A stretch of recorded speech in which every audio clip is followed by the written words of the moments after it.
We turn now to one of the Treasury team on the Labour front bench, Tony Blair. Now, what is your reaction overall, Mr. Blair, to what you've heard? Well, there are very little surprises in it, apart from the sort of pre-election gimmick on booze and fags. Now, what do drinkers want? This is a bottle of scotch. The only thing I'm hoping for is he doesn't put cigarettes up, and he doesn't start banging stuff like beer up, stuff like that. Just hope you don't put too much on cigarettes and beer.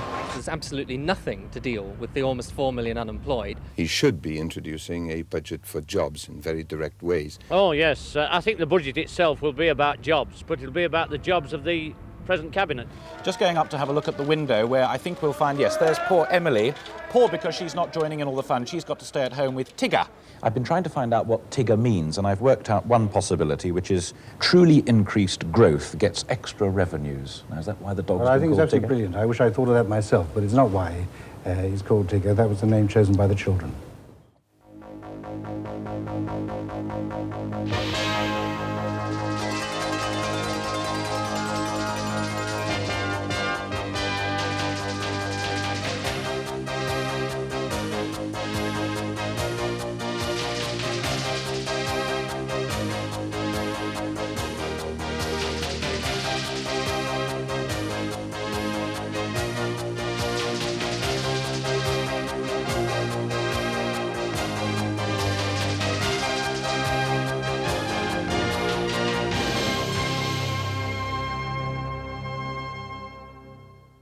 Good afternoon. The Chancellor of the Exchequer, Mr. Nigel Lawson, will open his budget box in the House of Commons in just over half an hour's time. Inside number 11 Downing Street now is a man who knows it's many a long day since the Chancellor had so much in the kitty to give back to the taxpayers who paid it in. Waiting for him at Westminster are MPs who know that hardly ever has a Chancellor had such a chance before a general election. Waiting up and down the land are the shoppers and the voters who will decide in the end if Mr. Lawson's budget is popular. Waiting in the city are the sound men of finance who will judge if the budget is to them economically sound. It'll matter to everyone, to the managers and workers in small firms, to whom Mrs. Thatcher looks to put up employment where older industry has been failing, to the unemployed, especially the young, who are in job clubs or in training, trying every way they can to get a start in life, and to every family with a mortgage on their home. The question is not now, will interest rates come down, but by how much? And here to give their views are Mr. Norman Willis, the General Secretary of the Trades Union Congress, though I doubt if he'll write much poetry about this budget, and the Chairman of Burton's in the High Street, Sir Ralph Halpin, who has to meet the weekly wage bill of 35,000 employees and whose shops today are just going into selling shares, insurance and mortgages. Carol Barnes is responsible for keeping them in order, and Alistair Stewart, the master of the computer keyboard, will tell us all what is happening. Well, it's a dull, mild March day in London, though I doubt if even snow or sleet would ever deter any self-respecting Chancellor, his wife, family and dog from venturing into St James's Park this morning to inspect even the muddiest water for the signs of spring. The spring that this year will force money out of his budget into the pockets of the people. And any self-respecting opposition party is bound to hail its latest by-election hero, as the Liberals are the young Mr Matthew Taylor from Truro, who will take his seat just before Mr Lawson rises from his this afternoon. So will Mr Lawson cut twopence or even fourpence off income tax? How will he cope with a surprisingly low public sector borrowing requirement, cutting it by another £1,000 million or £2,000 million? And how big a cut in interest rates and mortgage rates, 0.5%, 1%, or perhaps even 2%? Will he put up drink and cigarettes by the rate of inflation, that's now 3.9%, or hold some down and push cigarettes up more? Will he have something specific for the unemployed, or for small businesses? Will he try to link part of people's earnings to the profits their companies make? And will he have something extra for pensioners next month? It's not usual for chancellors to make such an announcement, but if there is something, he may want to take the credit. Well now, number 11 Downing Street, and the Chancellor is due out in the open air in just a moment.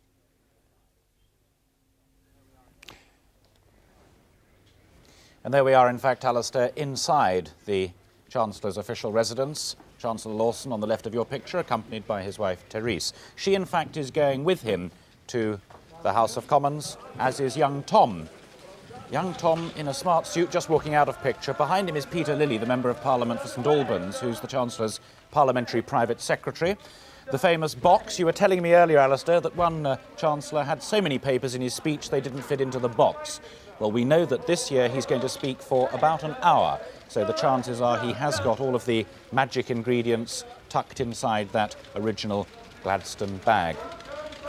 The Chancellor, in fact, completed the vast majority of the work on the speech at least 2 or 3 days ago. Just going up to have a look at the window where I think we'll find, yes, there's poor Emily. Poor because she's not joining in all the fun. She's got to stay at home with Tigger. Tigger's the 8-month-old King Charles Spaniel who seems to be looking at Mr. Wakeham's house at number 11, but Nanny will be looking after them this afternoon. I was saying that the Chancellor finished most of the work on the speech 2 or 3 days ago, but the interesting figure that we learnt this morning, which he will have known for a little longer, is the public sector borrowing requirement, targeted this year for £7,000 million. In the first 11 months of the year, just 100 million pounds. Now that may look to some as being a glorious location, a glorious situation for him to take with him down to the House of Commons. There are others who say it's a real embarrassment of riches. It doesn't actually give him room to move without blowing the top off the economy through higher prices and an enormous input of imports from abroad, because there isn't the scope within the economy to mop up any extra money he may want to try and give us in those tax cuts this afternoon. He's enjoying the photographers. They want to get the picture of the magic box for their front pages, but they're being kept at arm's length across on the other side of Downing Street. In a few moments he goes into his official rover and will be driven down Downing Street into Whitehall and down to the Houses of Parliament. There's been some... Oh, nice kiss for Therese. Well, she'll appreciate that. And another. It's really for the photographers because she's going with him. The car, incidentally, that he's getting into, Alistair, is a Rover, and I'm told... A final wave for the children, and for the dog, and for the nanny. I'm told the Rover can't use lead-free petrol. So if, as there has been speculation, he reduces the duty on lead-free petrol, he's either going to have to not enjoy the benefits of that, or he's going to have to buy another car. The door is shut. He's on his way, Alistair. Well, Alistair, I did notice that Mrs. Lawson was wearing the very smart suit which was previewed in the Daily Telegraph yesterday. She normally goes to Marks & Spencer. Now, Carol. Well, during the course of the afternoon, we'll be getting reaction to the Chancellor's speech, and to get the views of both business and the trade unions, with me here in the studio, as Alistair said, are Sir Ralph Halpin, Chairman of the Burton Group, and Norman Willis, General Secretary of the TUC. Sir Ralph, first of all, what are you looking for out of this budget? Well, I think most of us would like to see a budget that's predominantly in favour of jobs. I suppose we'll all differ as to how we see the Chancellor's view as to how we get that. And how do you think he should be going for that? My own view, and that's shared by most of my colleagues in the retail industry, is that he would really be best off by reducing interest rates by a large amount so we can actually borrow more cheaply. And secondly, I think that there would be a tremendous impetus if the tax cuts were made that we've been talking about for the last few days in the papers. Well, Norman Willis, can I come to you briefly? Are you in favour of tax cuts as a way of getting jobs? No, I fear that's where we're going to be if all the rumours are right. I think that there've been too many people unemployed for too long. We want certainty. We know on our calculations that whatever amount of money you spend on tax cuts, you'll get 5 times as many jobs if you do it directly on industry. Those in favour of tax cuts would say that these are the lasting jobs. No. We're talking about proper jobs that are needed, proper jobs for people, proper jobs for industry. There's a lot that needs to be done in this rather tatty society and tatty economy we're living in. We can put it into that. I'll be judging this on, we're told, an enormous opportunity. I hope he doesn't throw it away. It's directly for jobs. Gentlemen, thank you. We'll have a chance to come back to you in greater detail in a moment. But whatever the pundits say about the Chancellor's speech this afternoon, it's what the punters say down at the supermarket and the corner shop that matters too, and may matter more in the run-up to a general election. John Snow's with the shoppers and the taxpayers of Peterborough.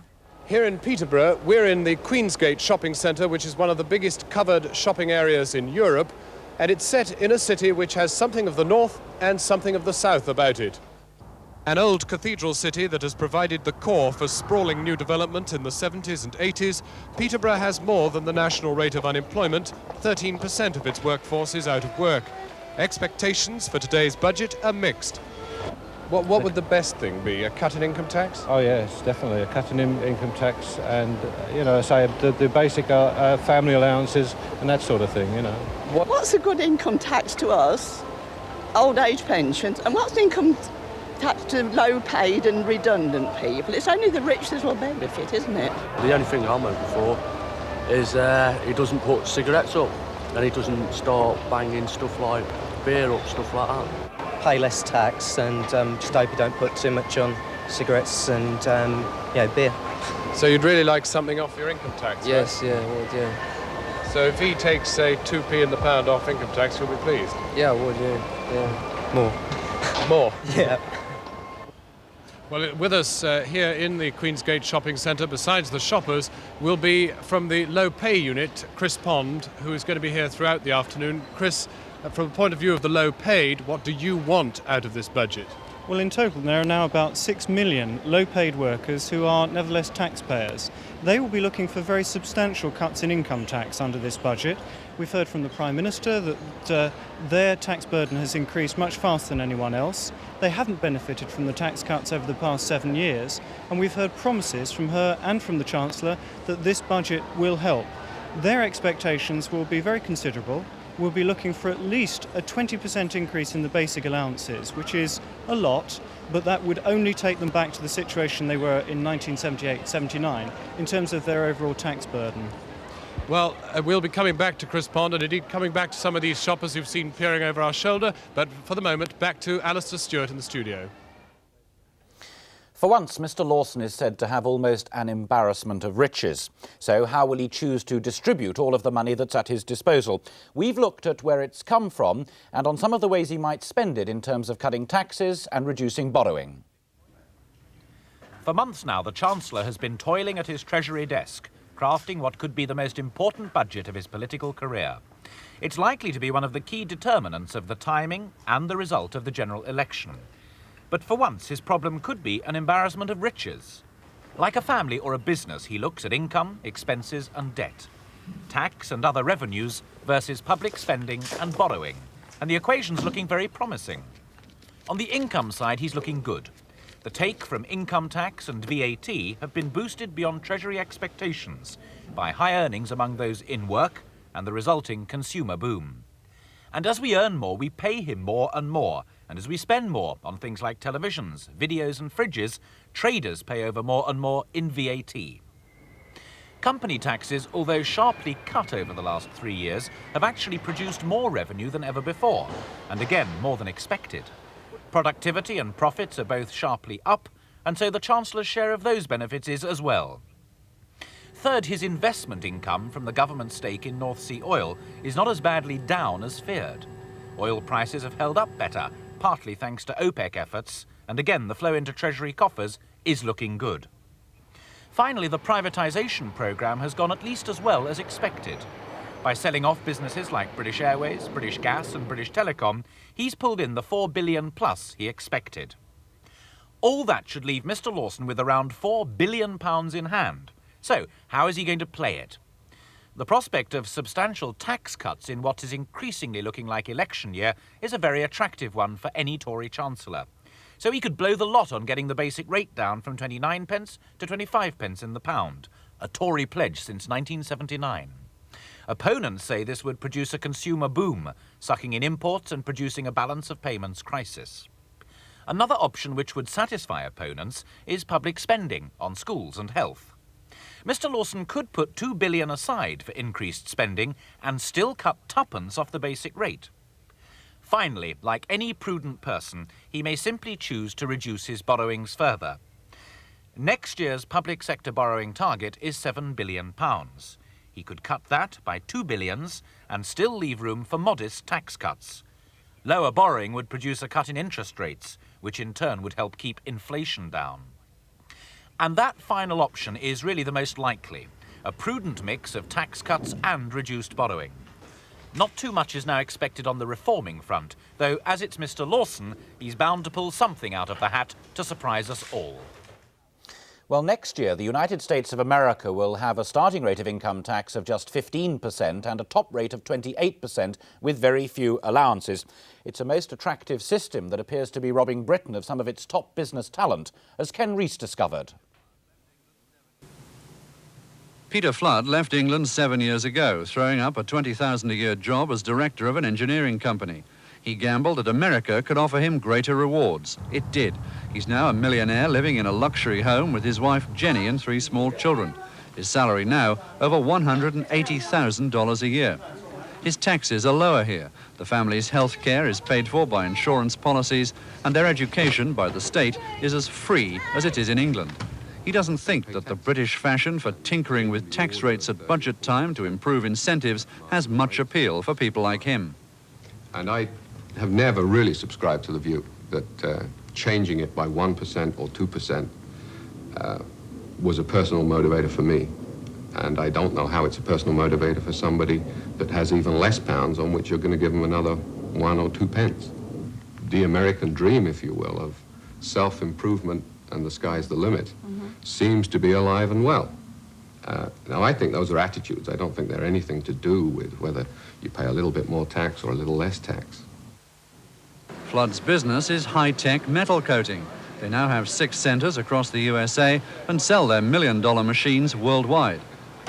However, some of the American profits have been invested in concert in England, and the firm now employs 30 people there.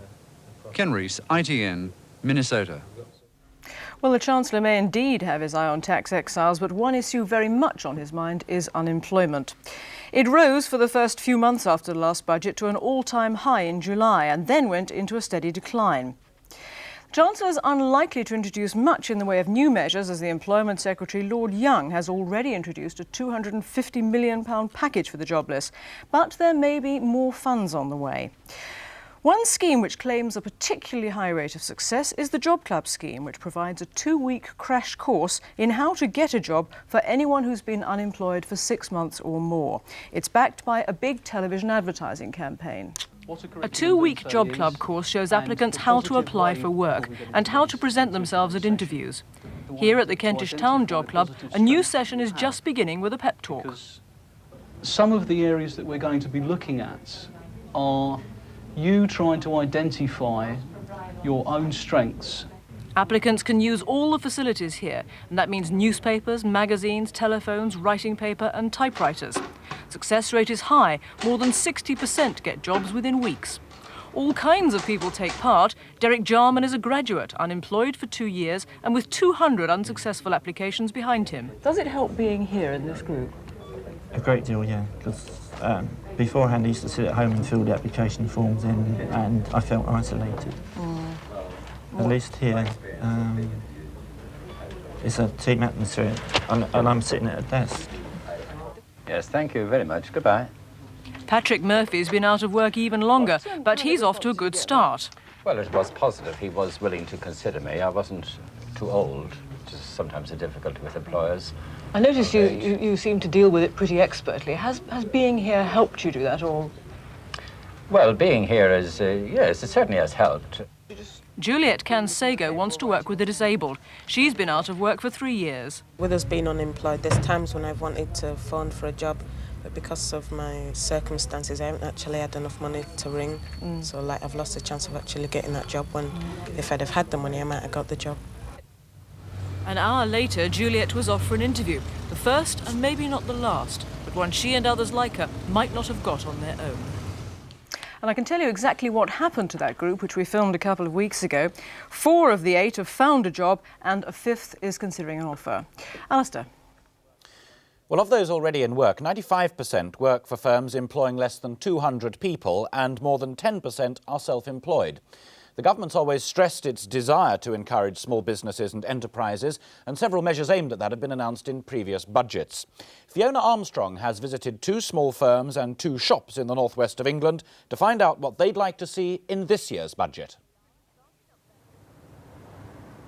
Since starting up their business on the government's enterprise allowance of £40 a week, Gaynor Simpson and her sister have gone from strength to strength.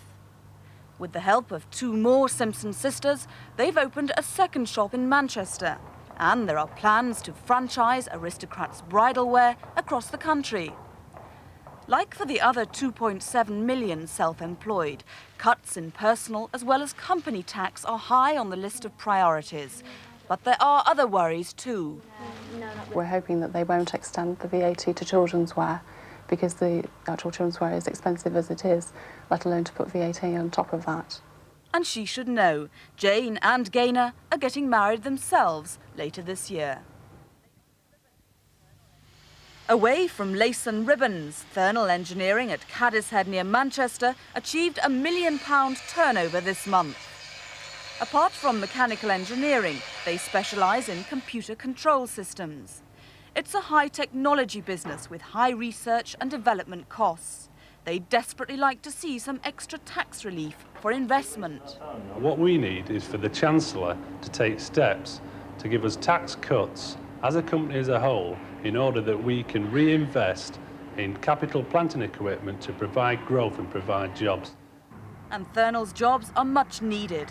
5,000 were made redundant when the nearby Cadishead steel mills closed in the 70s. Running a business like the Central Stores in the Lancashire village of Sladeburn is a struggle. Peter and Mary Codd work long hours and the profits are small. 2 out of 5 village stores go back on the market within 2 years of being sold. The Codds would like the government to recognise their social function. A lot of the elderly people can't travel into Clitheroe, which is 10 miles for a supermarket, and we do give a service to them. So really we do need help to keep in existence. And to help them survive, they're hoping for grants or even tax relief for the village store. A high-rise block in Rochdale is the backdrop for a microlight test flight. Pilot and managing director John Hudson is guiding his firm Maynair into another profitable year. His 14 employees turn out 3 aircraft a week. Business is booming, but he could do without the bureaucracy. We're absolutely hidebound with red tape, it's everywhere. We have to collect taxes, for instance, on behalf of the government. We collect pay-as-you-earn, statutory sickness scheme, national insurance, value-added tax. And I mean, value-added tax is it takes a lot of organising and a lot of collecting.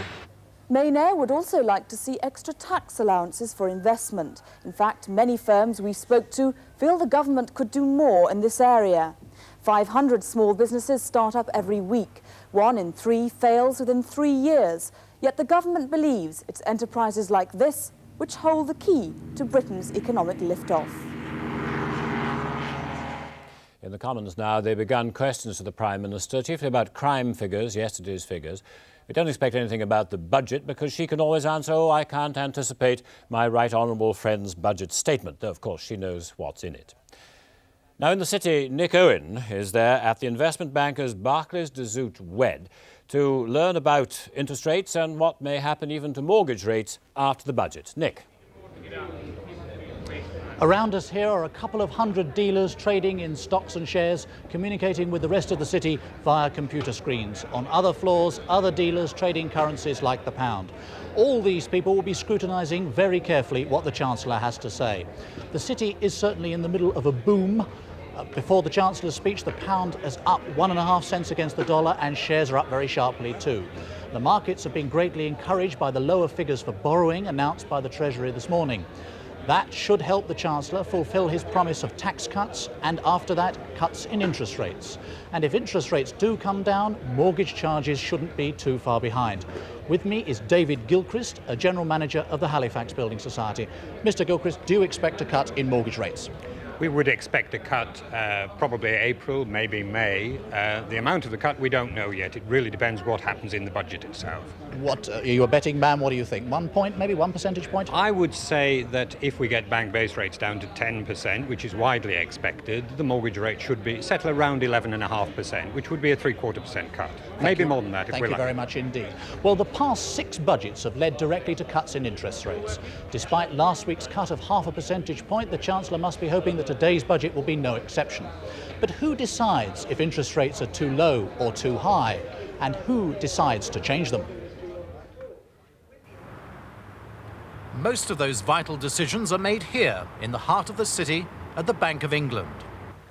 As the government's advisor on monetary policy and its agent in the markets, the old lady of Threadneedle Street is right on the front line of holding or changing interest rates. At a series of top-secret meetings here every day and in close contact with the Treasury, the Bank of England plans its strategy in the foreign exchanges, the huge market for government securities, and the wholesale money market. These meetings have been more than usually important recently as pressure built up for a cut in base rates. A half-point reduction was sanctioned last week.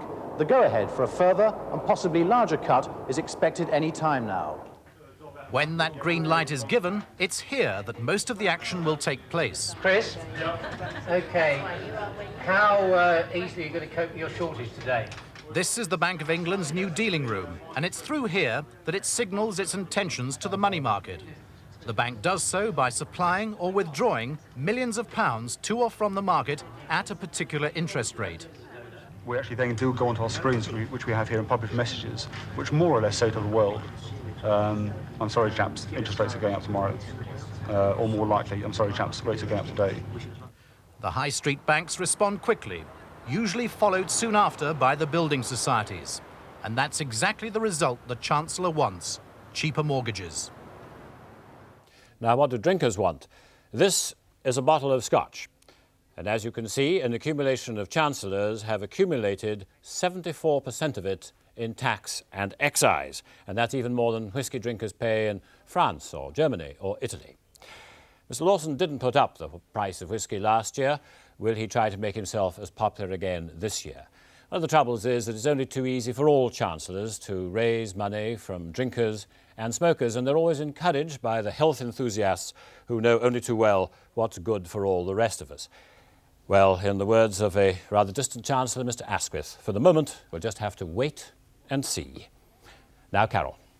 Well, what are the main political parties hoping to get from the budget? Our political editor, Michael Brunson, has been speaking to the party leaders. He should be introducing a budget for jobs in very direct ways, a budget to strengthen the foundations so that we can build for the future. That indeed is what the British people want, as they repeatedly record whenever they're asked. Unfortunately, that's not the budget we're going to get. We're going to get a short-term budget intended entirely to buy votes with tax giveaways, and it'll subscribe absolutely nothing to the strength or the advancement of the British economy and the welfare of the people in it. Well, the words we're hearing from Downing Street this morning are words like prudent and cautious. It all seems to add up to more of the same, which means you're going to be a fairly disappointed man by about 5 o'clock this afternoon. Sadly, there's a complete absence of prudence and caution and all those other constructive virtues. You see, we've got a Chancellor of the Exchequer that as late as December the 17th didn't even know he had this money and was telling the House of Commons that no one could look forward really to much in the way of tax concessions, and for once in his life he actually meant it. Then the windfall came. It's not attributable to prudence, it's attributable to the fact that we've got a massive credit splurge in Britain and a huge increase in the purchase of imported goods, with the consequence that the Chancellor has been able to rake in revenues from that source, much to his surprise and to a much greater extent than he expected. I think the first thing is to steady the economy, and that is not to take risks, to build for a future which is based on export-led expansion. At the moment we've got consumer-led expansion. And to build for exports and for industry, you've also got to invest far more in the skill training of the people. On top of that, there has got to be a lot more done for employment and creation of jobs. So you wouldn't have any tax cuts at all? No, I would not do so. I don't want anyone's standard of living to fall at this stage where there are enough revenues that you don't have to go around, apart from possibly very rich people, for instance, we would take away mortgage tax relief from them on the higher bands of incomes. Most people can look forward and ought to be able to look forward to a keeping steady their income, keeping pace with the cost of living. Those who are poor ought to be able to be given a lift and some improvement in their position. The opposition parties, who probably expect, like everyone else, that this will be a pre-election budget. But do budgets win elections? Do they sometimes lose them? And what happened afterwards? Here's little evidence for the folk who live at number 10 and number 11. April 1955. Rab Butler cuts income tax by 2.5 pence, puts up personal allowances. May, the Conservatives win. October, he has to put up purchase tax all round and profits tax. April 1959, Harold Macmillan and his Chancellor cut income tax by 5 pence, cut beer by 2 a pint. Result, happiness. You've never had it so good. October, the Conservatives win. April 1964, Reginald Maudling puts up cigarettes, beer, spirits. Result, mild disappointment. October, the Conservatives lose. March 1966, James Callaghan puts on a gambling tax but foresees no need for severe increases in taxation after the election. Later in March, Labour wins. By July, selective employment tax, purchase tax up, beer and petrol up, a wage freeze. April 1970, Roy Jenkins, then with Labour, limits money supply to 5%. No big concessions. Result, disappointment. June, Labour lose. December 1973, Tony Barber cuts public spending, tightens the money supply, puts on higher purchase controls. Result, deep gloom. March, the Conservatives lose. July 1974, Dennis Healey cuts value-added tax to 8%. October, Labour win, though only just. April 1979, Dennis Healey can only bring in a formal budget since Labour's beaten in the Commons. He even has to consult Sir Geoffrey Howe. May, Labour lose. March 1983, Sir Geoffrey Howe puts up income allowances by nearly 3 times the inflation rate. Mortgage relief allowed up to £30,000. June, the Conservatives win, though he didn't get much credit for it. Well, with a few minutes to go now, Mr. Lawson is looking at the script for March 1987. I went to see him at his official residence of number 11 Downing Street a couple of days back. We talked of budgets, elections and the family dog. The stairwell of 11 Downing Street is decorated with cartoons of previous Chancellors' triumphs and foibles. The Lawson family's latest foible is an 8-month-old King Charles Spaniel called Tigger. A gift for his wife, the name is a tribute to the children's taste for Winnie the Pooh. The dog herself has a taste for the Chancellor, much to the tough man's embarrassment. It mustn't be too affectionate, must you? I've been trying to find out what Tigger means, and I've worked out one possibility, which is truly increased growth gets extra revenues. Now, is that why the dog's Well, I think it's called absolutely Tigger? brilliant. I wish I'd thought of that myself, but it's not why he's called Tigger. That was the name chosen by the children. I talked to Mr. Lawson about budget making and elections, but first about his room for manoeuvre. Chancellor, some commentators have been saying that for the first time, a Chancellor actually faces almost an embarrassment of riches. The economy is doing particularly well at the present time, and I see in the papers that our rate of growth is expected to be the highest in Europe again this year, and inflation is low. So that's obviously an easier background against which to make a budget.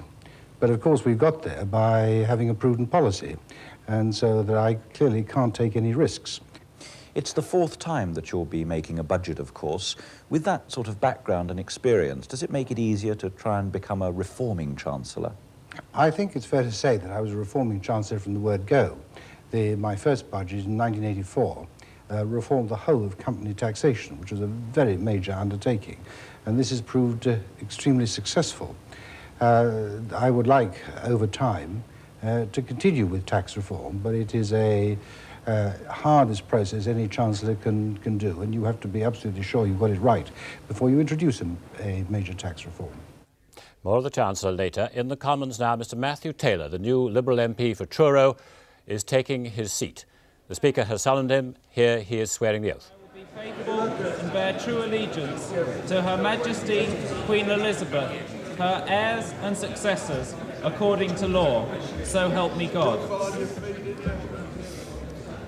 And so Mr. Matthew Taylor is now well and truly an MP, and the Alliance, who engineered this piece of parliamentary business, especially for Budget Day, can feel particularly pleased with themselves that, just for a moment anyway, they've stolen the Chancellor of the Exchequer's thunder.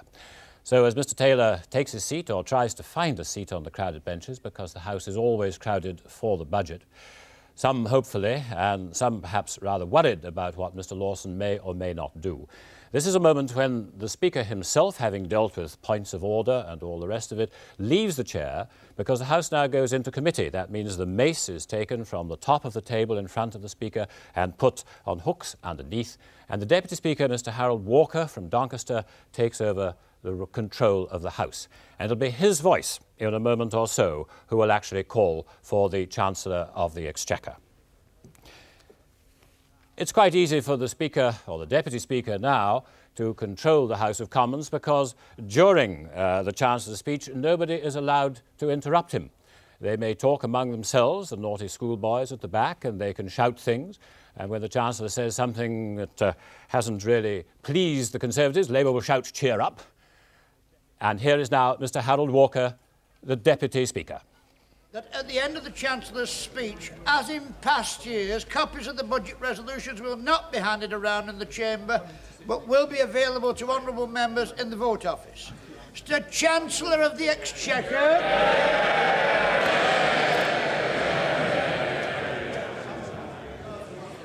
Mr. Deputy Speaker, the setting for this year's budget is more favourable than it has been for very many years. We are now entering our 7th successive year of steady growth and the 5th in which this has been combined with low inflation. The public finances are sound and strong and unemployment is falling. These are the fruits of the government's determination, in bad times as well as good, to hold firmly to our policies of sound money and free markets. And once again, I reaffirm those policies. I shall begin, as usual, by reviewing the economic background to the budget. I shall then turn to monetary policy and to the fiscal outlook this year and next. Finally, I shall propose some changes in taxation designed to improve still further the prospects that lie before us. So he's off and running, his 4th budget. He says there have been 7 successive years of steady growth, and this is the 5th, he says, of low inflation. He says, as you might expect, that these are the fruits of sound money and free markets, and he promises some changes in taxation to keep on the course he has set himself. Now, in the course of his speech, of course, we'll be listening to the key passages as they seem to occur, and we'll be keeping you in touch at all times with the salient points of what the Chancellor has to say in headlines, which will be along the bottom of the screen. So now, Carol. Let's look at the Chancellor's overall strategy and spending in particular, that very low borrowing figure we heard earlier today. Norman Willis, are you happy that he'll be borrowing so little, spending so little? Well, I'm very glad that he's going to have the opportunity to spend, and I hope he grasps that in a very positive way.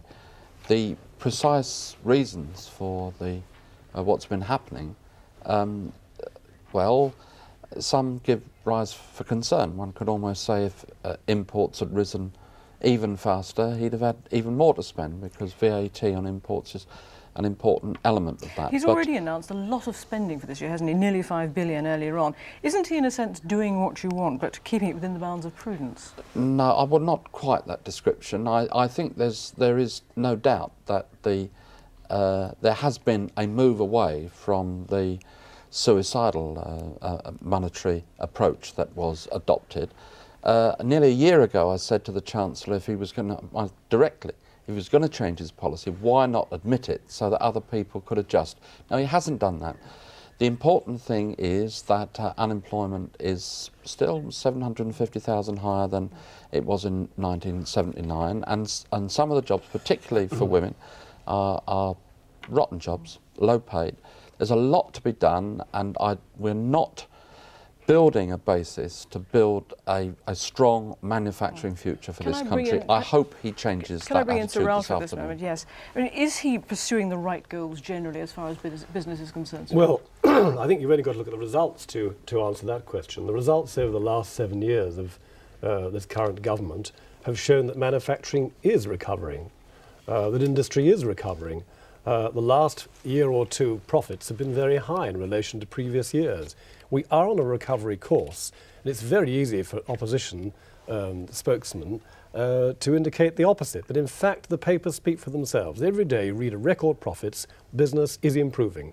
Why do you make tax cuts? I'm not the spokesman for opposition, I'm the spokesman for jobs. I understand that. And he'd better do that this afternoon. If he's got all this money, this is a real chance to turn this country round. Can I That's ask what I'm Sir Ralph saying. why tax cuts are a priority? Because isn't there a danger that increased spending power for the consumer simply sucks imports in, as we were hearing earlier? Well, there are two separate questions, Carol. The first one, tax cuts are an imperative for this government because they have said at the outset, when they came in many years ago, that it was their intention to take less of our earnings. They haven't done that over the years. They take a bit more. What I would like to see, and many others, is for them to take less of what is rightfully ours. I would like us to get back to the position that the Americans are moving towards, which I think one of your commentators commented on a moment ago, and that is an overall tax of no more than 30%. And in the last 2 or 3 years in the American economy, there's been no doubt that that kind of policy has actually helped them to find new jobs. 12 million new jobs have been found in the States through reducing taxes to 50%. You're not suggesting you should do that now, though, to go down to 30%? I'm suggesting we should move progressively towards an international kind of competition in tax rates, which is a situation in the Pacific Basin, in Japan, in the States, and we compete with them for jobs, we compete with them for industry. We have to get our tax rates down. If we do that, we then encourage other people in this country to work harder because they can see a reason for doing so. Realistically, what level of tax cuts are you looking for? This time, I'd like them to come down at the top rates, I'd like them to come down the middle rates, and of course at the bottom rate, I'd like people to actually want to go to work, to make it worthwhile them working. Can you put a figure on it? I won't at this stage. Norman Williams, why are you so against tax cuts? It does generate jobs. Just to say that people don't want to go to work. I think my colleague on my left has not been talking about it. They want to go to work. That's why they're going on special schemes. That's why they're going on Jobs Done. They want to do it. Jobs are not there. We need to start to put this country back on a basis where we've got good roads, a good future in manufacturing. We don't have to be lectured by other countries. We're exporting successfully, and we do these things. Now, today is a big chance to do it. Well, and tax the unemployed cuts does and create others. jobs, and why are you against it? Well, the tax cuts do, of course, create some jobs and a little joy, but it still is the case that on our calculation is that for the same amount of money in tax cuts, if you put it into direct schemes, it's 5 times as many jobs. Not everyone takes that view, but everyone takes. Looking ahead, I expect 1987 to be another year of balanced growth with low inflation. Total output is forecast to rise by 3%, with exports and investment up by rather more than that. By then, we will have registered the longest period of steady growth at a rate approaching 3% a year that the British economy has known since the war. Manufacturing industry in particular should do well in 1987. And with the non-oil economy set to grow at 3.5%, there is every prospect of unemployment continuing to fall throughout the year. In last year's budget speech, I said that the outlook for jobs depended on a sustained improvement in the performance of business and industry. That sustained improvement in economic performance is now well underway. Despite the strong growth in exports, it will inevitably take time for the full effect of the exchange rate adjustment to work through. The current account is thus likely to remain in deficit this year by some £2.5 billion, around 0.5% of GDP. As I foreshadowed in the autumn statement, inflation may continue to edge up for a time, perhaps exceeding 4.5% by the summer, before falling back to 4% by the end of the year. The Chancellor's forecast for how the economy is going to go, of course, this is in advance of the measures he's going to bring in this afternoon. So he says 1987 will be another year of balanced growth with low inflation. He reckons that output will rise by 3% and non-oil output by more than that. And he says, therefore, manufacturing industry should do well this year. Further to that, the Chancellor says unemployment, which he says is down 100,000 since last July, that's on the official count, and of course it takes into account the many measures for training and restart schemes and so on, and he says that's going to continue to fall throughout the year. He says, however, that there is a problem on the balance of payments. The current account will remain in deficit, and that'll be by £2,500 million. The question there is whether he's going to make that restrain him in some of the tax cuts that he might otherwise have brought in today. And he says inflation will rise, continue to rise, to above 4.5% by the summer. But that again is before perhaps any cut in interest rates, which he hopes to bring in today. Well, now, Nick Owen is in the city. Nick. Yes, and with me is Michael Hughes, the chief economist here at Barclays de Zoet Wed. Well, what about this business of manufacturing industry doing well in 1987? Do you believe him? I think so. We are seeing forecasts now which aren't so different from the ones that we saw last autumn, even though the exchange rate has risen, and we would have expected some industry to be suffering from that. And so there's a degree of optimism here, but there's no over-optimism. That's interesting, because it's one thing to say 3% growth is with us for this year, 4% perhaps for manufacturing. It's another to add a bit for that by virtue of the stimulus that he's supposedly giving us. So I don't regard this as over-optimistic yet. Now, he talked about unemployment falling. He just said that quite baldly. Again, the evidence is there, is it?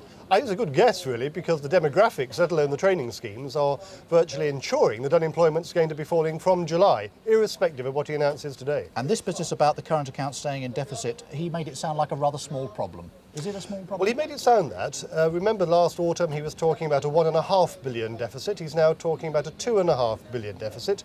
Only 0.5% of GDP, he says, which is true, and by comparison with the large deficits in the States, it is only a drop in the ocean. But nevertheless, it's a deteriorating trend, and one which I think the city has feared for some time. But not too much of a worry with an election coming, perhaps? Not yet.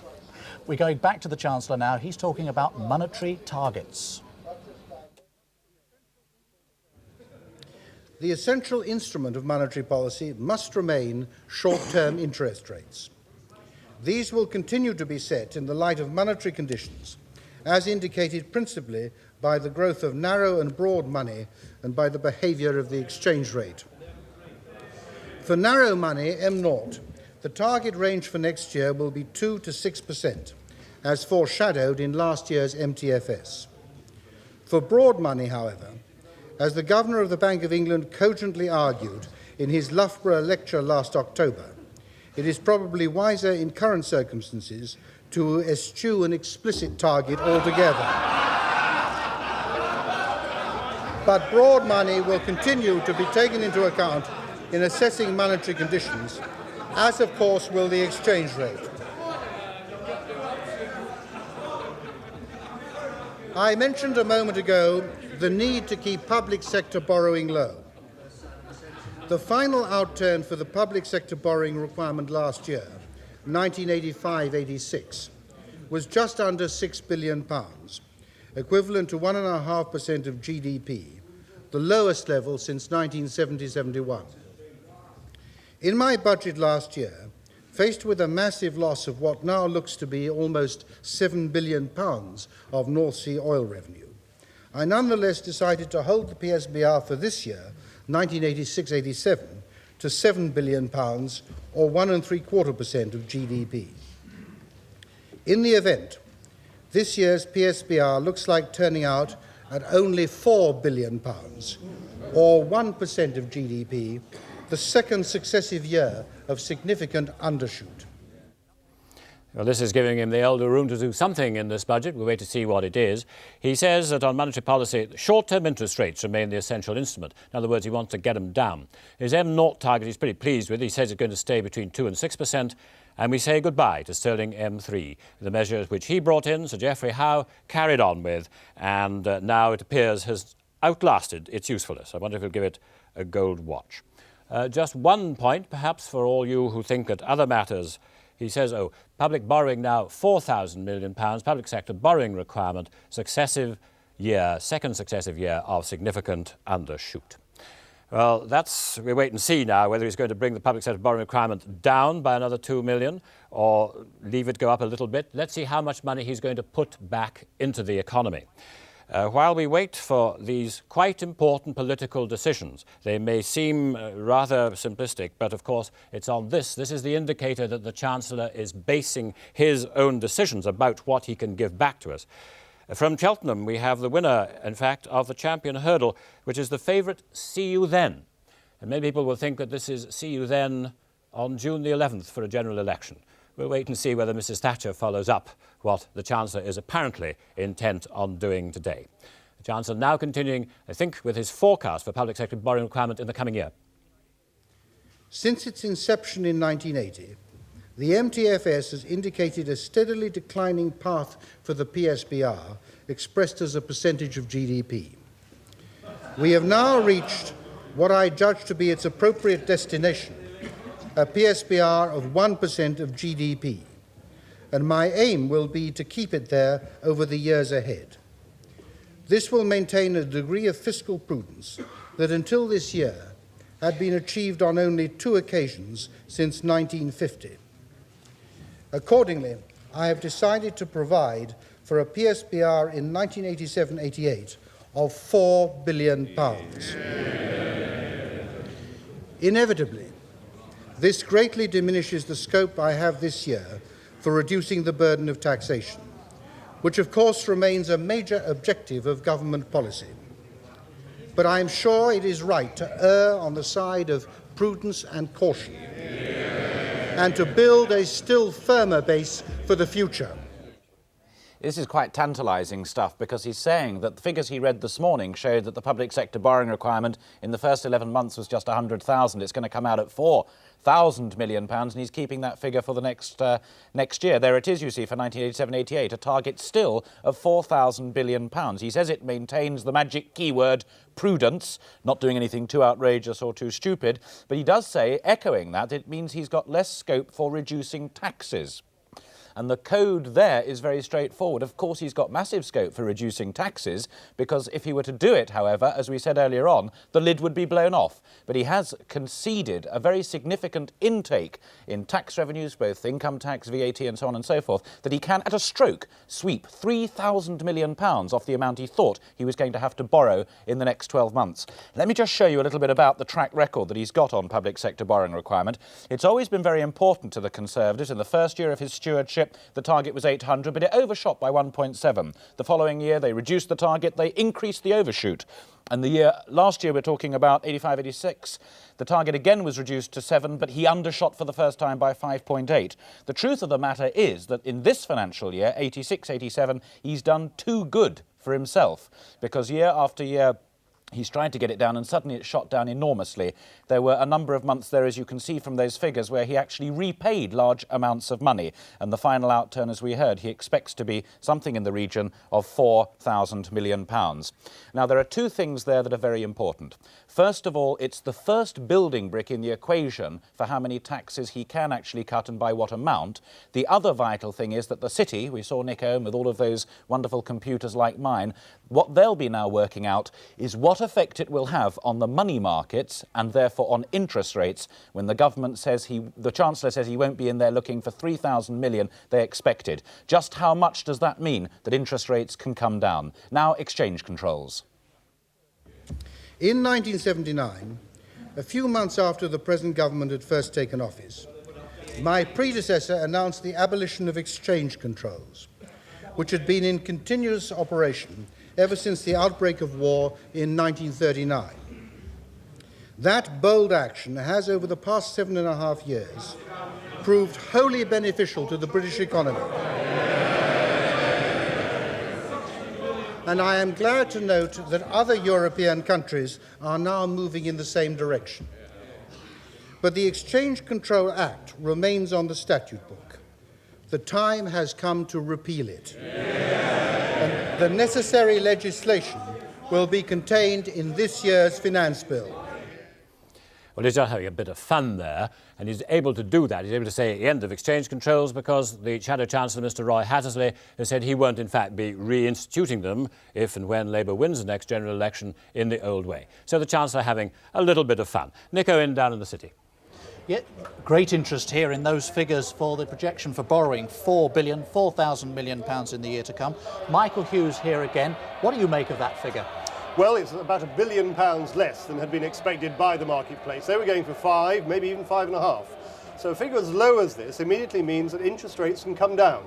Maybe they can come down by 1% and not just half. Right. What about the impact on tax cuts, therefore? Well, inevitably, unless he's doing a bit of the Paul Daniels and has something up his sleeve yet, he's reducing the scope that he has for tax cuts. But he has already made it clear that in the budget, the autumn statement, he increased public spending by £4.75 billion. There's already a stimulus coming into the economy. Perhaps we don't need a whopping tax cut on top of it. But that figure of 4 billion, that's considerably below most city expectations, wasn't it? It is, and indeed, by comparison with the 4 billion outturn for the year that's just finishing, what he's saying to the city is that I'm not borrowing any more from one year to the next. In fact, he has lowered his borrowing targets for the medium term. That actually is a shift in policy and one which suggests rates can come down. Thank you very much. We're going straight back to the Chancellor. Accordingly, I can announce now that the main rate of corporation tax in 1987-88 will be unchanged at 35%, lower than in any other major industrial nation, although the United States is now set to emulate us. The low rate of corporation tax enables me to introduce a further simplification into the system. At present, while companies' capital gains are liable to corporation tax, the amount of such gains is first adjusted by a certain fraction, so that the effective rate of tax is the same as that on capital gains made by individuals. This dates back to the time when the two rates of tax were far apart. This is no longer the case. Indeed, the corporation tax rate for small companies is now below the capital gains tax rate. I therefore propose that from today, companies' capital gains be charged at the appropriate corporation tax rate, without adjustment, save for the indexation which applies to all post-1982 gains. Hitherto, companies have not been allowed to set payments of advance corporation tax against their liability to tax on capital gains. And this means that where companies distribute capital gains as dividends, the gains are in effect taxed twice, once in the hands of the company and once in the hands of the shareholder. I propose that under the new system, companies should be able to set ACT payments against tax on capital gains. Well, some complicated refinements, and I think what will interest business most is the fact that corporation tax is not going to be changed. However, what he says is the 35% rate of corporation tax is lower than any other major industrial nation. He says the company's capital gains are to be charged at the appropriate corporation tax rate, however. What he goes on to say, if I can get some... That's right, some information here. The advanced corporation tax payments are to be set against tax on capital gains. Now, very important stuff, very difficult stuff here, but Sir Ralph, first of all, the problem of the corporation tax business, would you have liked to have seen it reduced, or are you happy? Well, thank you for that explanation, Carol. That was very complicated. I think on balance, that's good news. Corporation tax shouldn't have gone up. We are at a pretty advantageous level. Let's keep it there. He has kept it there. He's going to carry on talking about it. I therefore propose that all companies and building societies should be treated the same way, with all liable to pay tax 9 months after the period, for the accounting period for which it is due. While business and industry as a whole are doing well, the North Sea oil sector has inevitably been hard hit by last year's oil price collapse. My right honourable friend, the Secretary of State for Energy, and I have followed closely the effects on North Sea producers and their suppliers. The industry itself is generally confident about the longer-term prospects, while as for the tax system, not only is it inherently price-sensitive, but the companies themselves have repeatedly stressed their desire for stability. However, in the light of the immediate problems, I introduced legislation last autumn to bring forward the repayment of over £300 million of advance petroleum revenue tax. And this has already helped many of the smaller and medium-sized companies faced with cash flow difficulties. I now propose 2 further petroleum revenue tax reliefs. First, as from today, companies may elect to have up to 10% of the costs of developing certain new fields set against their petroleum revenue tax liabilities in existing fields, until such time as the income of those new fields exceeds the costs incurred.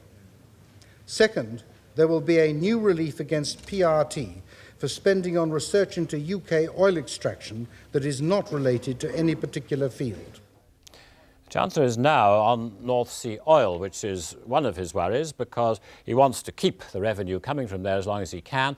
But of course the taxes are, and the fall in the price of oil, really do mean that developing fields and so on have got into some difficulty. So he's done his best there to try to temper the wind to the shorn lambs. Now, as we were listening to the Chancellor there on corporation tax, as Carol says, he was going back for further thoughts. He appeared to stumble over a sentence, and the opposition shouted at him a bit. And I don't think, in fact, that he came back and finished his remarks on corporation tax. So if he has any further changes there, he just seemed to skip and jump. If he has any further changes there, of course, we'll be told at the end of the budget speech, and we'll clarify it then. Well, now, the Chancellor is, as we have been saying, really almost embarrassed now by the riches of the money that he has. And what he does, what he has in fact got to do is to show himself both responsible towards the city and also in fact give the kind of tax reliefs which everybody has been keyed up to expect. Actually, I think I'm hearing the Chancellor now. I think he's actually returned now to corporation tax. And anyway, we'll clarify that in just a moment. He may have skipped a page. Michael Brunson's down at the House. Michael. Good afternoon. Yes, from outside the House of Commons. Of course, at the moment, we don't have too many of the sort of details that interest most MPs a lot on companies, but we have with us one of the sternest critics of the Conservative government, Dennis Skinner. Dennis, you'll be wanting to see something on jobs. Oh yes, I think the budget itself will be about jobs, but it'll be about the jobs of the present cabinet. They will construct a budget in order to try and ensure the return of Mrs Thatcher and Chancellor Lawson or the rest of them for their own jobs, when it should be about the 4 million casualties that they've created during this period of Tory administration. Right. Training and retraining are vital to a flexible and competitive economy. At present, training, if honourable and right honourable members are not interested in training, then they show themselves to the frauds which we know them to be.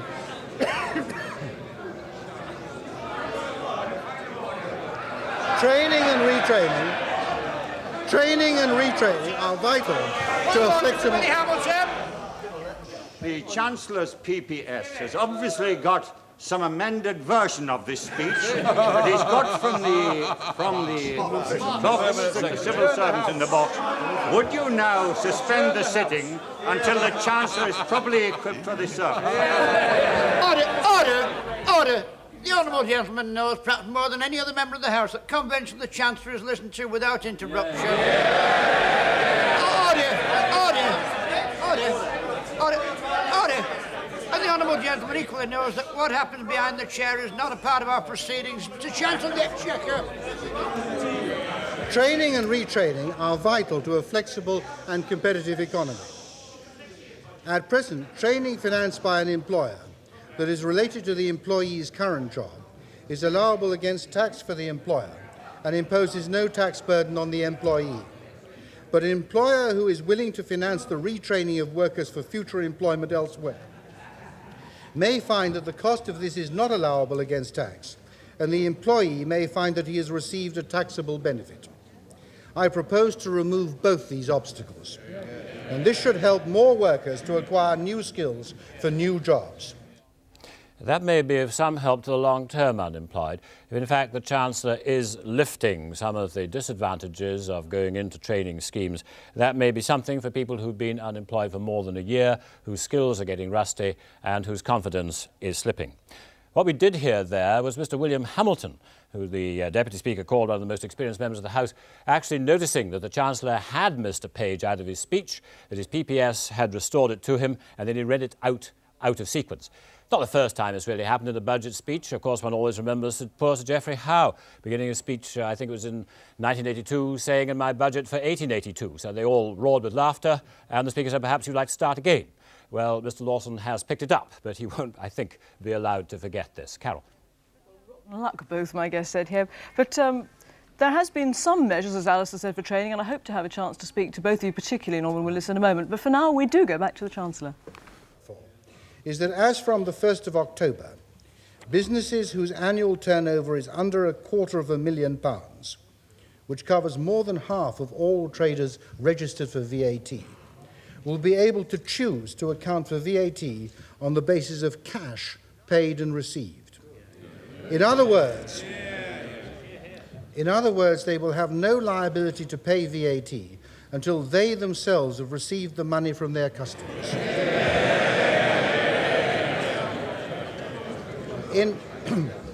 In addition to easing the cash flow problems caused by late payers, this system will, of course, provide automatic VAT relief for bad debts. I have to warn the House, however, that I cannot legally introduce this change without first obtaining a derogation from the European Community's 6th VAT Directive. I am applying for the necessary derogation today. The House will note that the upper limit of £250,000 is considerably greater than the £100,000 suggested in the consultative document. Second, I propose to give these businesses the option of accounting for VAT on an annual basis. Instead of making quarterly returns, they would make regular payments on account and then file a single return at the end of the year. This option, which offers considerable streamlining, will be available next year. Third, the period within which businesses must apply to be registered for VAT will be extended from 10 to 30 days. Fourth, there will be changes to the rules for the special VAT schemes for retailers, and more small and medium-sized businesses will be able to make use of the simpler schemes. I believe that the changes I have outlined, and in particular the option to move to cash accounting, will be widely welcomed by the small business community. The cost will be £115 million in 1987-88 and £60 million in 1988-89.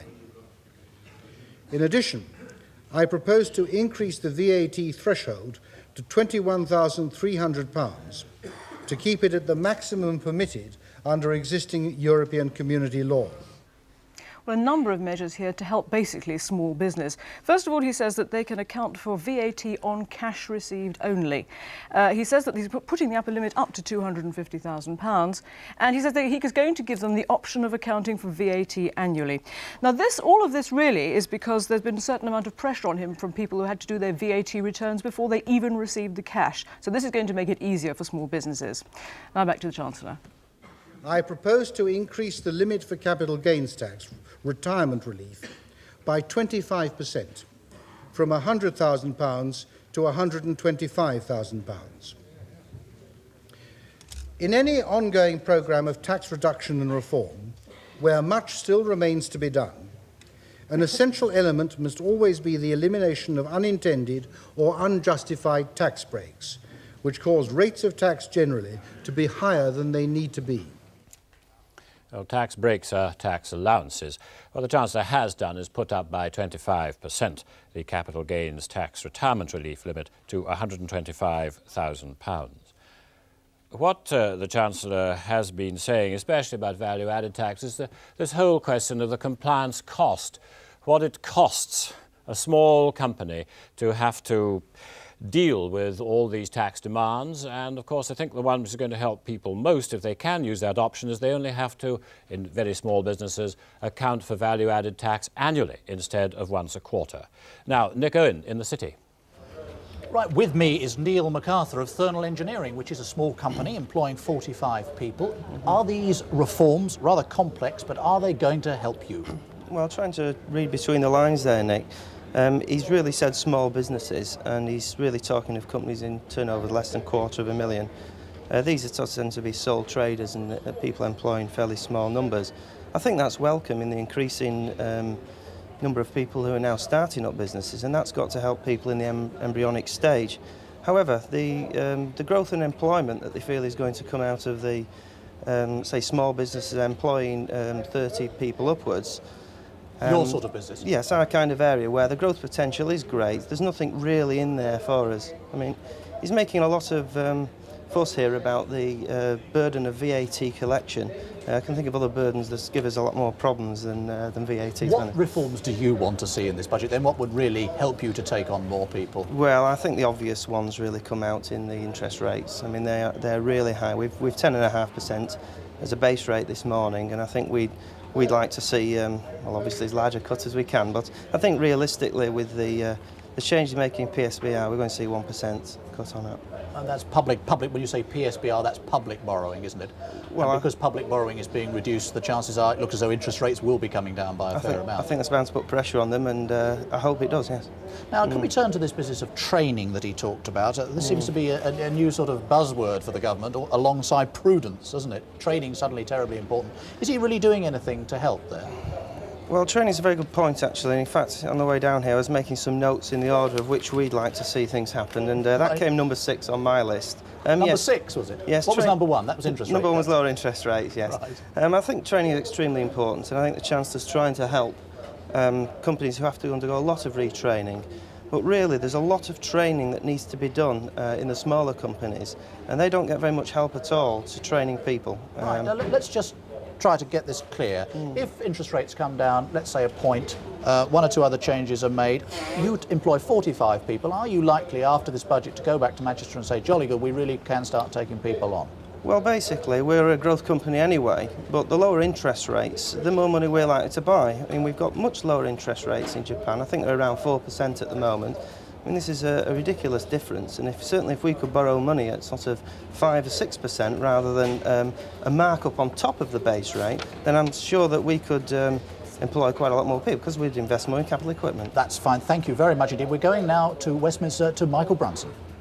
And with so much of the emphasis on what the Chancellor is doing for business, turn now to a Conservative MP, Michael Latham, a member of the Public Accounts Committee and also with business interests himself.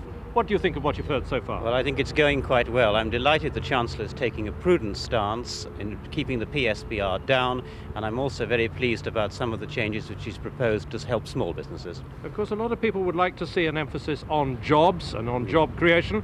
We haven't heard anything about that yet. I think things which help business involve job creation. I think that's essential to job creation in order to give business the opportunity to expand, and that is the thrust of this budget, I believe. Why shouldn't job creation in, say, the health service be real jobs, though? Well, job creation in the health service involves payment by other people. The health service received a good deal of additional money in the Chancellor's statement last November. What he's concentrating on today is trying to improve the private sector to release more revenue to help the health service. Right, we go back now to the Chancellor's speech to pick up again to hear what he has to say. I am doubling the proportion of an employee's profit-related pay that will be tax-free from 1/4 to 1/2, and I am also increasing the upper limit on the relief. So for a married man on average earnings receiving 5% of his pay in profit-related form, the tax relief would be equivalent to a penny off the basic rate of income tax. The cost will inevitably depend on take-up. It could be £50 million in 1988-89, building up substantially more than that as take-up grows and as the proportion of an employee's pay which is profit-related rises. Profit-related pay is no panacea, but then there are no panaceas.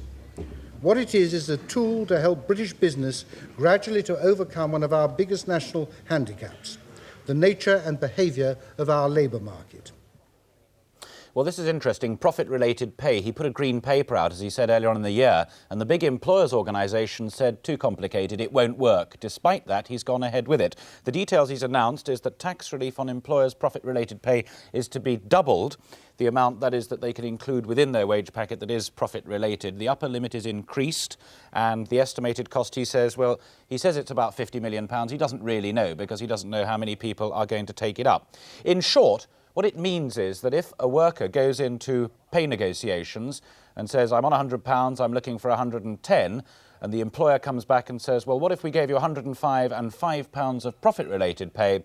That £5 would be relieved of tax at a rate equivalent to a penny off the basic rate of tax. Sounds good when the economy is booming, but if the company's profits decline, then the worker loses out. So members of the TUC and others elsewhere will have to think very hard about whether they like the look of that. Now, they're thinking hard about it even now. Let me show you just very, very quickly what we've got so far from Chancellor Lawson. He's announced that, as I was just telling you there, half of profit-related pay will get tax relief at a rate of something equivalent to a penny under the basic rate.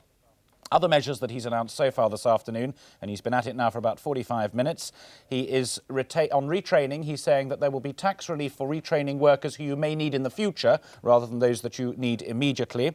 On capital gains tax, that was a candidate for cancellation abolition. He hasn't done that, but he has made a 25% increase in the retirement relief limit. That will come well to those who are looking forward to retirement.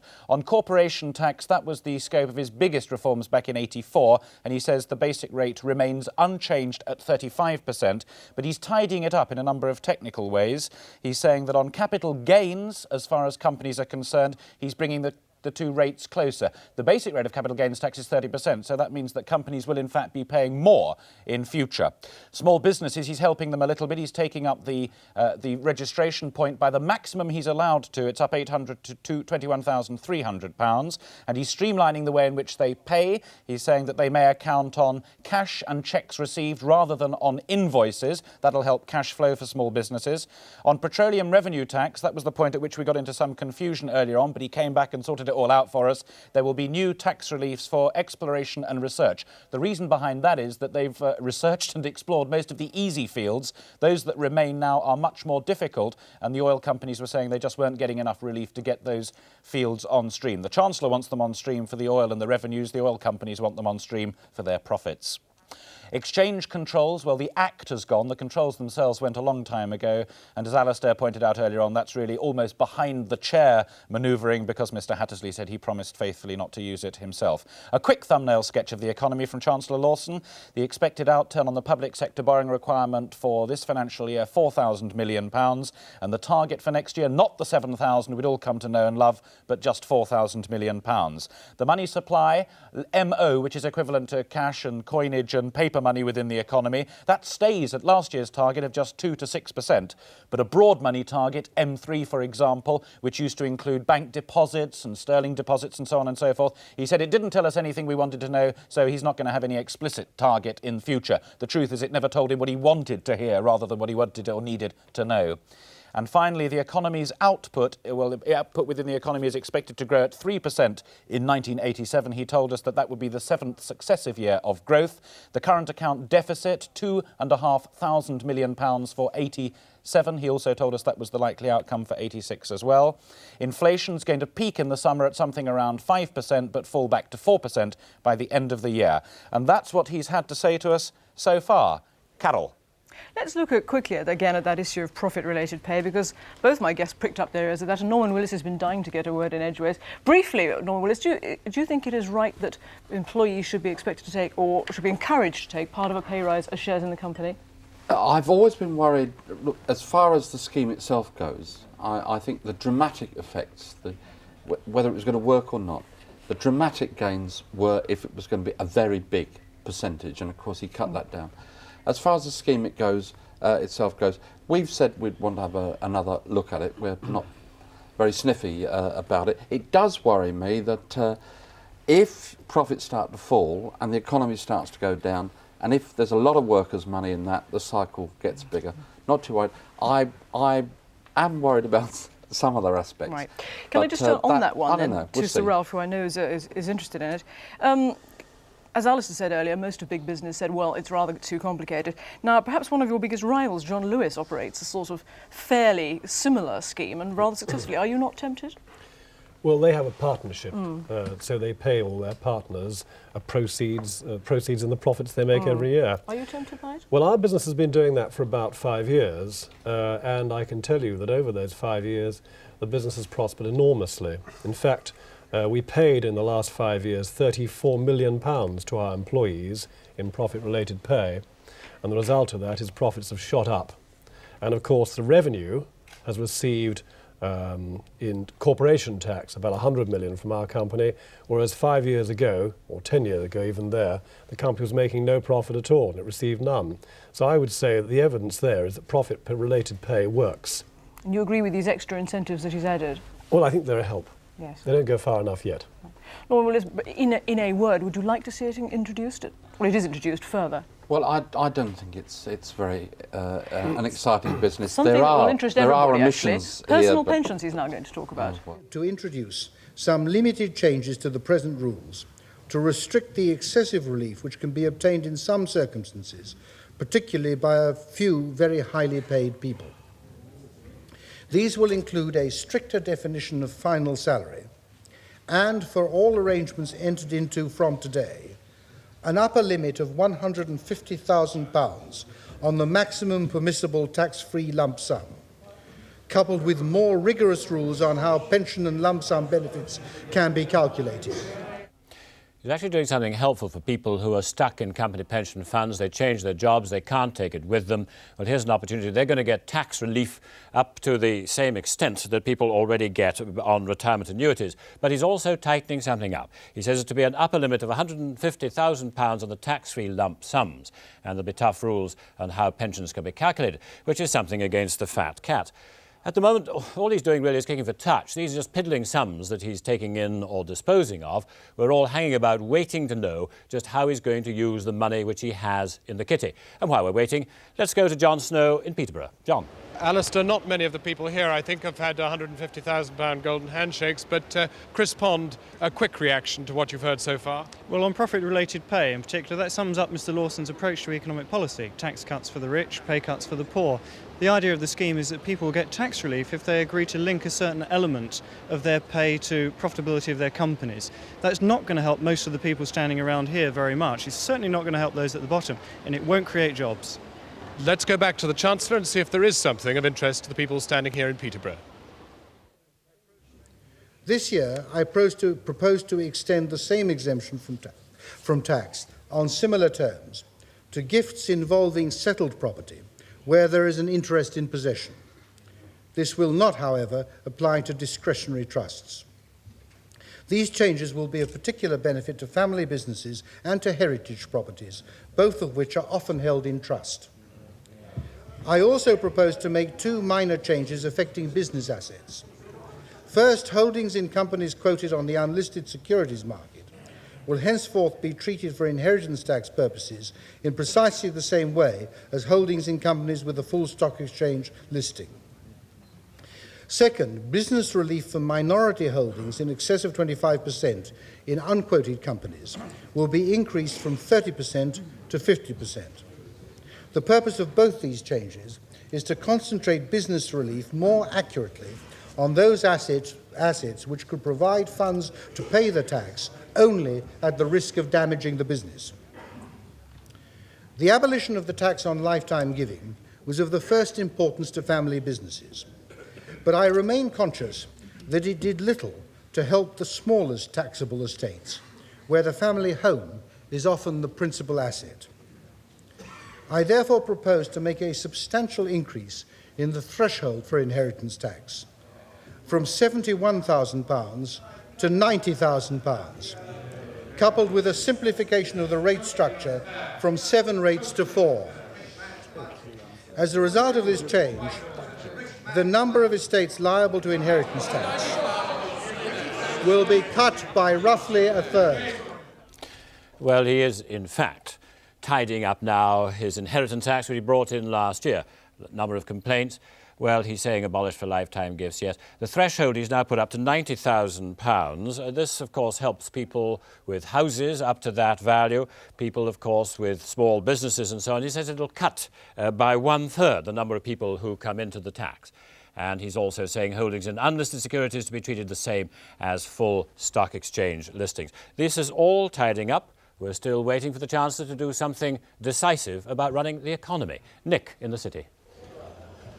Yes, tidying up, as you say, Alistair, but nevertheless, for a lot of people, quite important measures. With me is Chris Gilchrist. He edits a magazine called What Investment. Rather important measures for some people? Yes, the inheritance tax is, of course, very important because there are so many people nowadays who have a house which is worth, say, £70,000 or £100,000.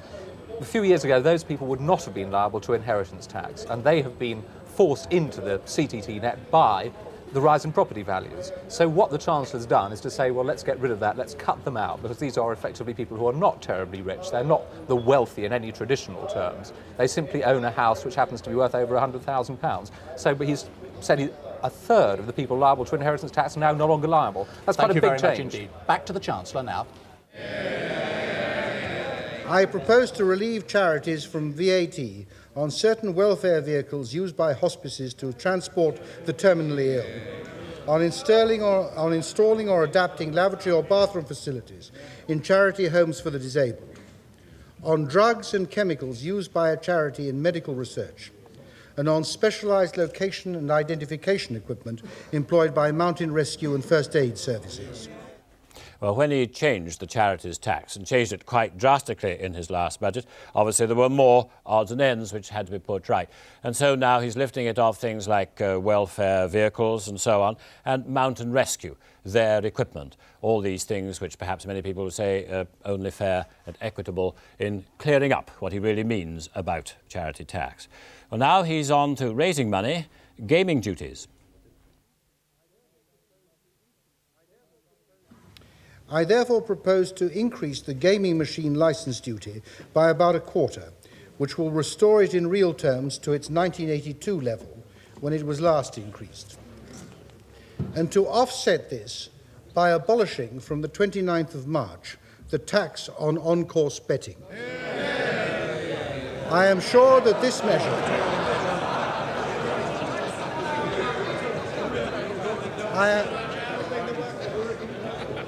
I am sure that this measure will be welcomed by the racing and bloodstock industry, as well as consoling those honourable members who have complained to me about the clash this year between Budget Day and the Champion Hurdle. In my budget statement last year, I undertook to introduce a tax differential in favour of unleaded petrol to offset its higher production cost. I can now announce that the differential will be 5p a gallon. This means that the pump price of unleaded petrol should be no higher than that of 4-star leaded petrol. The change will take effect from 6 o'clock this evening. In my 1985 budget, I announced the first stage in the process of increasing the rates of vehicle excise duty on farmers' heavy lorries to bring them into line with the use they make of the public roads. I introduced the second stage in last year's budget and proposed to complete the process this year. I also propose to increase the rates of duty on trade licences and to rationalise the taxation of recovery vehicles. I have no further changes to propose this year in the rates of excise duty. Which may suggest to many people that it is an election year. What the Chancellor has done so far, he's putting up the gaming machine duty up to where it was in 1982. On-course betting tax is abolished, so they'll all be flocking to the racecourses. I imagine a cheer went up at Cheltenham, but we gave the result at the Champion Hurdle. There's to be a 5p duty difference in favour of unleaded petrol from 6 p.m. tonight. That's if you drive a car which can make use of unleaded petrol. It will, of course, help health and, we're told, IQs too. But, and this may be the real headline for tomorrow, there will be no change in tobacco or drink duty. And no change in leaded petrol either. Now, Michael, at the House. Well, with me now is the Liberal member Michael Meadowcroft. What's caught your eye so far, Mr. Meadowcroft? Well, simply the fact that there are a whole host of people who are excluded from all the provisions so far. You keep on having to tell yourself that this is dealing with probably 80% of the population and no more, and there's a whole section of the population that have nothing to do with what is going on and what the Chancellor is saying so far. And we're really waiting for the things which might affect the really poor people in our society and the people who are unemployed. Yeah. And there's nothing. I mean, on-course betting, heaven knows there's very few people involved about that in West Leeds. So you, like the Labour Party, perhaps really want some news on jobs? Of course we do. Everybody wants that. Even people in jobs want to know about that. And some of those released for small businesses. That's something that the Liberals are very keen on, isn't it? Of course it is, and that is creating a certain amount of work, particularly in the north. There are people who have got skills and talent and initiative who are only wanting to be able to get on with the job, and those things will help them to do just that. So for you at the moment, a bit of a mixed bag. We're going back now to the Chancellor talking about the all-important subject of income tax. For 1987-88, I proposed to raise all the main thresholds and allowances by the statutory indexation factor of 3.7% rounded up. Thus, the single person's allowance will rise by £90 to £2,425, and the married man's allowance by £140 to £3,795. The single age allowance will rise by £110 to £2,960, and the married age allowance by £170 to £4,675. The age allowance income limit becomes £9,800. I propose to raise the first 40% higher rate threshold by £700 to £17,900 in line with statutory indexation. But the threshold for the 45% rate will go up by only £200 to £20,400. The other higher rate thresholds will remain unchanged. I have two other changes in allowances to announce. First, I propose to give an additional increase in the age allowance for those aged 80 or over. For them, the increase will be double the amount due under statutory indexation, so that for the very elderly, the single age allowance will rise by £220 to £3,070, and the married age allowance by £340 to £4,845. Around 400,000 taxpayers will benefit from this new measure, and up to 25,000 of them will be taken out of income tax altogether. Well, this is all about the amount of money that you can earn before you pay any tax. Let's have a very quick look at it because we think he's getting towards the end of the speech. For a single person, that goes up by £90. You can now earn £2,425 before paying any tax at all. The married man's allowance goes up by £140 to £3,795. The age allowance, that's for someone who's over 65. They can opt for this allowance instead of that single or married person's allowance. He's put that up in line with inflation as well as all of the others, 3.7%. And those two, both for single and married people, go up. But if you're over 80, then he's given a little more help there as well. Now, the implication, and second page, we're looking at the thresholds. The first top rate, the first higher rate, still remains at 40%. There's a clue in there, I think, that we're expecting something big on the basic rate, but he's put those up in line with inflation. The 45% one he's only put up by £200. The other rates remain unchanged. Does that mean that there is still going to be a 60% rate at the end of the day? And the new age allowance for those over 80, I've already told you. He hasn't spent a lot of money at all on income tax allowances. He saved it for the last announcement he's going to make to us this afternoon, the basic rate. I am therefore reducing the basic rate of income tax by twopence to 27%. This reduction, which will benefit every taxpayer in the land, will be worth more than £3 a week to a man on average earnings. There will, of course, be a consequential reduction in the rate of advanced corporation tax. And as last year, I also propose a corresponding cut in the small companies' rate of corporation tax from 29% to 27%. So in the end, it turned out to be twopence and not fourpence. And in the end, it turned out that Prudence was Mrs. Thatcher's middle name. The Chancellor says he's cutting the basic rate of income tax by twopence to 27 pence. 25 pence in the pound remains his objective, but he says he can't do it this year. And, of course, as in the past, the small companies' corporation tax is down in step to 27%.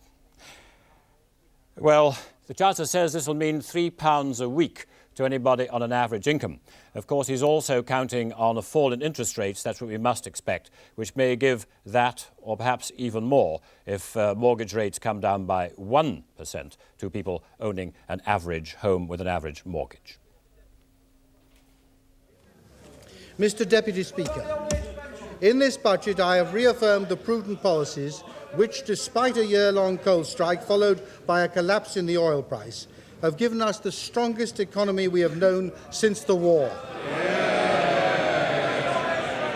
After an autumn statement which substantially increased public spending in priority areas, I have once again cut the basic rate of income tax, a cut which the party opposite are pledged to reverse if they are given the chance, which they will not be. And I have done this while sharply reducing public borrowing, a combination that has eluded successive governments for decades. This is a budget built on success and a budget for success, and I commend it to the House. And now there are the usual noises going on in the House, the Conservatives indicating that they welcome it and Labour indicating that they don't like it. And Labour will be waiting for Mr Neil Kinnock, the Leader of the Opposition, to get up in just a moment or so's time to give the Opposition's initial reply. This was the Chancellor's peroration. He said that he had carried out prudent policies. He said he was now in charge of the strongest British economy since the war, and he said it was a budget built on success for success. Those may be phrases, if indeed this is an election year, that we'll be hearing quite a bit about. Well, now, at the moment, they have to do a little bit of formal business in the House of Commons. They have to put some formal motions before the House in order to keep the tax gathering going on and so on and so on. They'll get down to the real budget debate later on. And so now, here the Chancellor has got to move odd motions quite formally.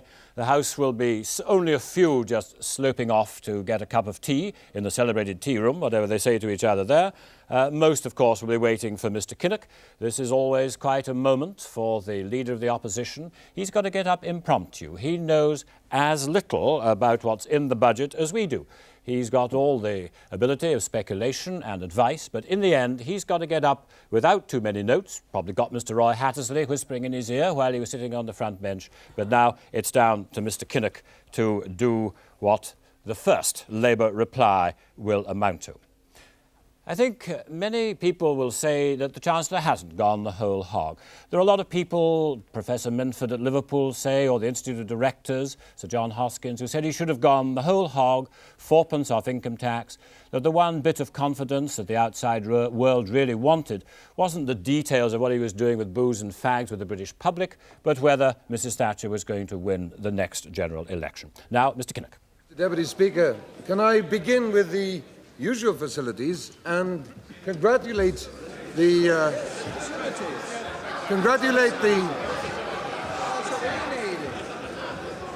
usual facilities of offering the usual felicities and congratulate the Right Honourable Gentleman, the Chancellor of the Exchequer, on his budget speech and indeed yet another record-breaking short speech. I'm sure that members on both sides of the House will have reason to be grateful for the fact that he was economical with the words, I use that term in its very best sense, and that he was able to produce such a remarkable anticlimax towards the end, which for those of a poetic turn of mind will be all the more gratifying. He may have lost his place in the speech. I suspect that with this particular budget, he's lost his place in history as well. The budget, Mr Speaker, as we and indeed just about everyone else anticipated, would be a bribes budget. And indeed, that's what it is. It's a budget, Mr Speaker, that almost entirely ignores the national need for efficiency in the production of wealth and the national demand for fairness in the distribution of wealth. It is a budget that has little to do with the general good and everything to do with the general election. It's a budget that also, in its whole approach to the problems of this country, starkly defines the difference between the values and priorities of Her Majesty's government and the values and priorities of the British people as they express them whenever they are asked. Those priorities to fight unemployment, to help the old, to help the weak, to reunite our country are held all over this country, except on the government front bench. The government has chosen to make a budget which produces a short-term consumption spurt. But we and the British people want long-term investment to build the foundations for future strength. The government chooses, across the board, cuts in taxes. We and the British people want, across the nation, cuts in unemployment. But the Chancellor, in this budget again, has done absolutely nothing at all to mount any form of serious attack on the 3 million level of unemployment in our country. All he does still is to continue with the government's efforts to beautify the figures of unemployment whilst doing nothing at all to deal with the facts of unemployment. There are, of course, in the speech that the Right Honourable Gentleman just made, elements with which we would want to concur, and I select particularly the simplification and improvement in the business expansion scheme, and also the corporation tax changes, which appear, certainly at first announcement, to be welcome, if necessarily minor reforms. The improvements in tax incentives to encourage training are all the more welcome. Indeed, the Right Honourable Gentleman might have felt disposed to go rather further than that, given the very sad and very inadequate record of investment in training, which is all too typical in this country. Changes in the system of payment and administration of VAT for small businesses is particularly welcome, and I think that that will be greeted on both sides of the House. But I don't have to tell the Right Honourable Gentleman that many in small businesses, the vast majority of whom are entirely reputable people, will want him to ensure that there isn't an abuse of those changes which would inflict disadvantage upon honest traders and people in small production. Well, Mr. Kinnock has set out his themes now. He says nothing done really for the unemployed, certainly not enough done for training. He was just finishing there talking about the improvement in value-added tax, making it a little easier for small businesses. And it is, in fact, the truth that only 3% of value-added tax is paid by companies with a turnover of less than £50,000. Well, we'll have more of the reactions to the budget, but let's have Alistair Stewart's reaction to the budget now. Well, I'm not going to react to it at all. I'm going to try and do is tell you what was in it, just by way of a recap, because as the Chancellor spoke throughout the afternoon, we've been programming those measures into our computer to try and give you a graphic illustration of what he's done.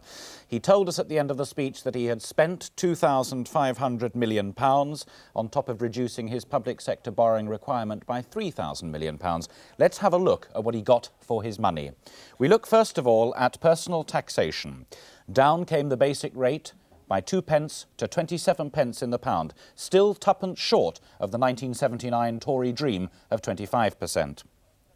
On the allowances, he increased those by 3.7%, just in line with inflation, spending the best part of £1,000 million. A single person can now earn £2,425 before paying any income tax. A married man can earn £3,795 before paying any income tax. Those over 65 can opt for the age allowance. For a single person, that goes up to £2,960, but if they earn more than £9,800, they have to pay back at a ratio of 3 to 2. And for the married person over 65, that limit is £4,675, all increased in line with inflation. But for those who are over 80, there's a little more, an extra £220 for those, as I say, who are over 80. On the higher rates, well, they remain at their starting point of 40%, and he increased that rate by £700. That's in line with inflation.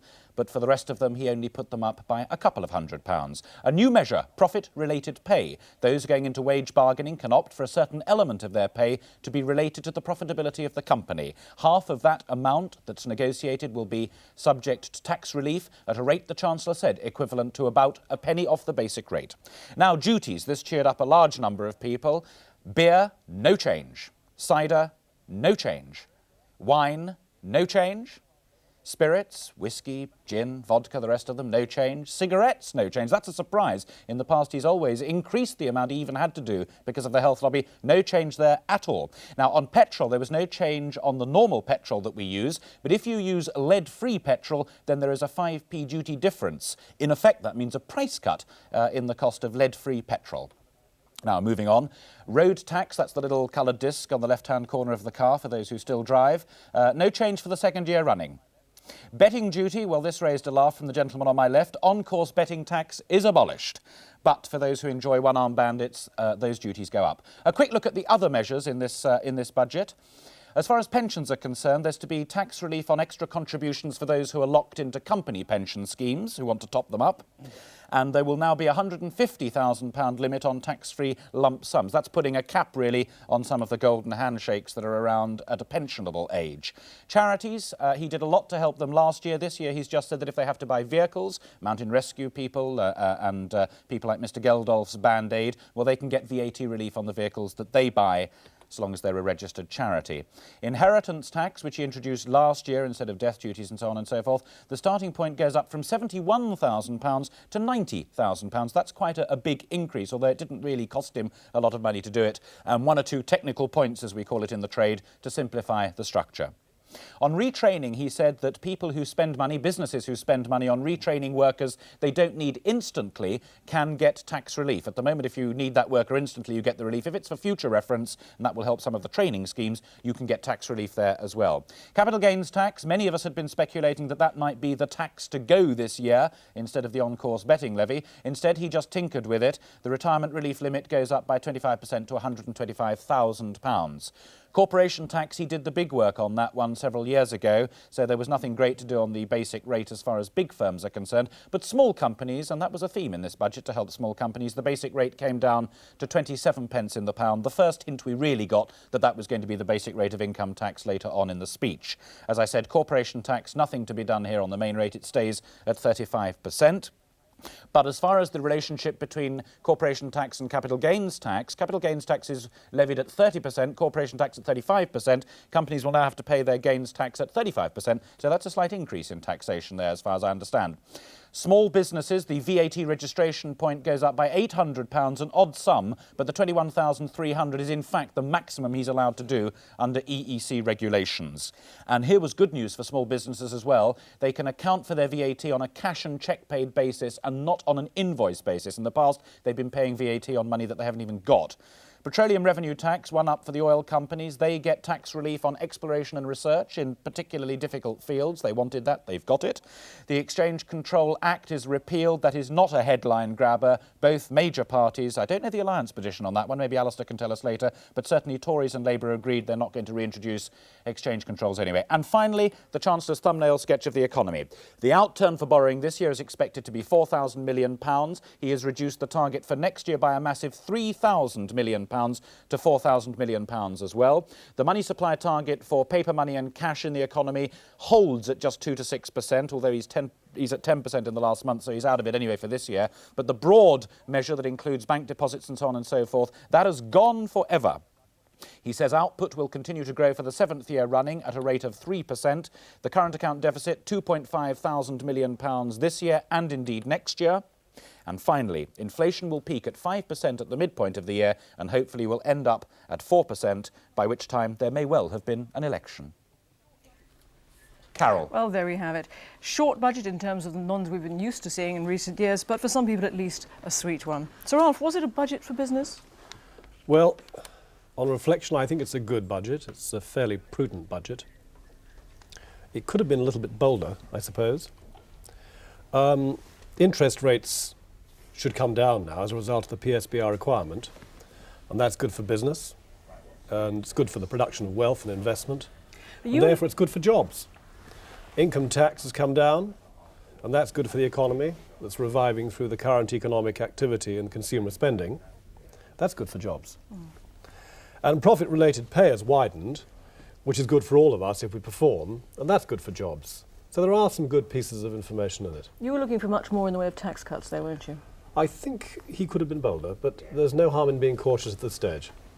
Norman Willis, Sir Aft has referred many times to the advantages for jobs in it. Do you see it as a budget for jobs? No, I mean, this was heralded as a giveaway budget. I think it's a throwaway budget, genuinely. I think there was a chance here. Prudent, yes. Complacent, no. And I think on jobs, there's been nothing direct. If the money was there, this was a big chance to do it. I'm particularly worried. I'm becoming a bore with my friends and my critics by worrying about the balance of payments. The Chancellor said that's going to grow at £7 million a day throughout the next year, and I think we could be in trouble.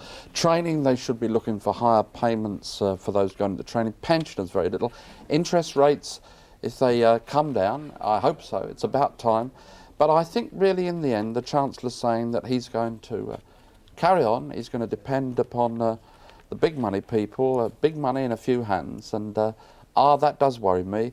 Our experience in the recent past in investment is that never have so few done so little with so much for so many, and I think he's muffed it. I really do. And Gentlemen, incidentally, it don't look good. Not for me to advise them on how to win elections. I wouldn't have thought it looked too hot, actually. Thank you. Listen, can we go just down to the city now for a moment, because Nick Owen is waiting there with somebody who's got some advice on that. Yes, we're down here with the big money men, as Mr. Willis described them. Let me give you the headlines here. The pound is up to just under $1.60, and the markets are up too. They like the fact that beer companies will do well and tobacco companies will do well because there's been nothing put on duties. Now, as to interest rates, now the short term, the wholesale rates of interest here in the city that banks charge to one another, they are down just about 1 percentage point. Now, it's expected that at almost any moment, perhaps even today, perhaps even while we're on air, the first of the big banks may decide to cut their interest rates. If that happens, of course, we will let you know straight away. Now, if we assume that those interest rates do come down by that 1 percentage point, what does that mean for mortgages? With me again is David Gilchrist, who is a general manager of the Halifax, the biggest building society of all. Whatever you do, the others follow, they tell me. Not necessarily. What do you reckon? Are mortgage charges coming down? Yes, we would think so. We talked earlier about the possibility of an 11.5% mortgage rate, which would be a cut of about 0.75%. If the optimistic signs that we're seeing now actually come about, we could be pushing towards 11% mortgage rate. Of course, the fact that the basic rate of tax has been reduced to 27p means that the payment that people make to the building society goes up slightly because tax relief is less. But overall, if the mortgage rate were 11%, and I can't predict what it will be, but if it were 11%, a £30,000 borrower would be saving about £14 a month. There were some things that didn't happen, weren't they? The level at which tax relief, the upper limit for tax relief is still at £30,000. Yes, I think this will have been a bit of a disappointment to some people. The price that is being paid by first-time buyers in Greater London and the South East is well ahead of that. Even the average loan taken out by first-time buyers in the South East is well ahead of $35,000. So to keep it in line with inflation, and particularly with house price inflation, I think many people would argue that that should have been indexed to a limited extent. Perhaps the Chancellor wanted to keep a lid on house prices a bit, not to let them roar away. Well, it is a very strong market, we must admit that. I think the other factor that we have to bear in mind in looking at interest rates is that we have to keep a steady flow of funds to that market, so we have to be fair to our investors and offer our investors a reasonable rate of interest. So nothing precipitate, I wouldn't have thought. Right, OK, Mr Gilchrist, thank you very much indeed. We're now going to Westminster to Mike Brunson. Well, now, of course, the political battle over the budget will begin, and the Labour Party, of course, will be critical of what the Chancellor has said, as we heard from Mr Neil Kinnock. But we turn now to one of the Treasury team on the Labour front bench, Tony Blair. Now, what is your reaction overall, Mr Blair, to what you've heard? Well, there are very little surprises in it, apart from the sort of pre-election gimmick on booze and fags. And what we think is most clear about the budget is there's absolutely nothing to deal with the almost 4 million unemployed, very little for manufacturing industry, nothing to do with poverty, and very little again to do with training, which is probably the main difficulty we face for the long-term future of the country. You say there's nothing there for the unemployed. Of course, Mr Lawson would argue, wouldn't he, that by, as it were, helping the economy along to build it up, there is going to be something for the unemployed, not quite as quickly as you would wish. Well, I think we're entitled to ask, after 7 years of Mrs Thatcher's government, why unemployment, if all these policies are so prudent and have done so well, why after 7 years unemployment is so high. And can I make a vital point on manufacturing industry? It is just nonsense to suggest that Britain's economy in terms of manufacturing is stronger than any of its main competitors. If you compare now with 1979, Britain's manufacturing output is the lowest, below any of the others since 1979 of the main 7 countries. And manufacturing investment, even now for the forward projections, is due actually to fall. So there's a very worrying situation there, not much in the budget for it. Isn't the man in the street, though, going to be quite pleased? For many, the tax thresholds are going to be up, and they're still going to be able to enjoy their pint and their cigarettes and so on without having to pay extra on them. Well, I think the man in the street will be wondering whether any of those indexations are any more than a short-term gimmick, and I've got a feeling myself, if the Conservatives were to be re-elected, and I believe they won't, but if they were, you would find that those duties went up very quickly indeed. But the other point to make is, even if, supposing someone gets 2p off the basic rate tax, that's £3 a week. Now, I think most people would have preferred to have seen that money spent on providing a better education service, better training, a better health service, better housing, all the things that we know that we need for our future, as opposed to a sort of short-term pre-election consumer boom. Well, thank you for that. We're now going up to hear from some of those shoppers and other members of the public, up with John Snow in Peterborough. Well, Mike, buried in the budget was a reference to a 5p reduction in tax on lead-free petrol.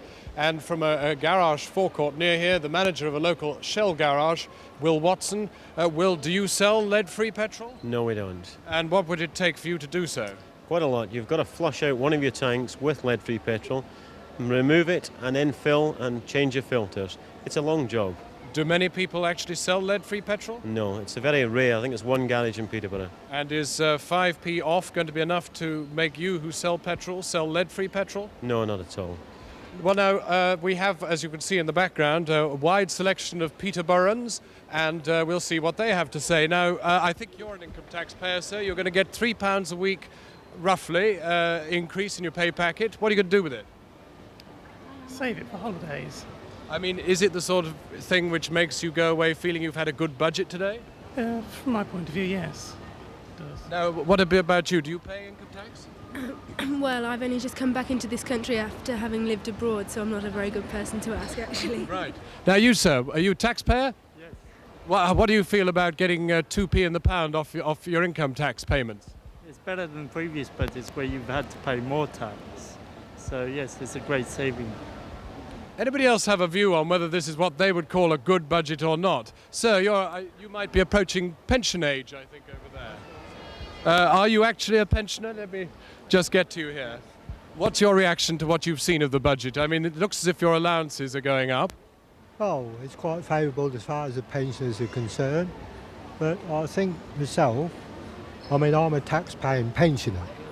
But those people that's not paying tax, the pensioners, I think they ought to have had a little bit somehow or other.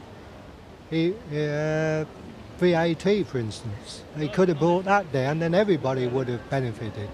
Right. Well, there's plenty of other views here, and we shall be getting a few other people as they come in from work. But for the moment, let's hand you back to Alistair Burnett in the studio.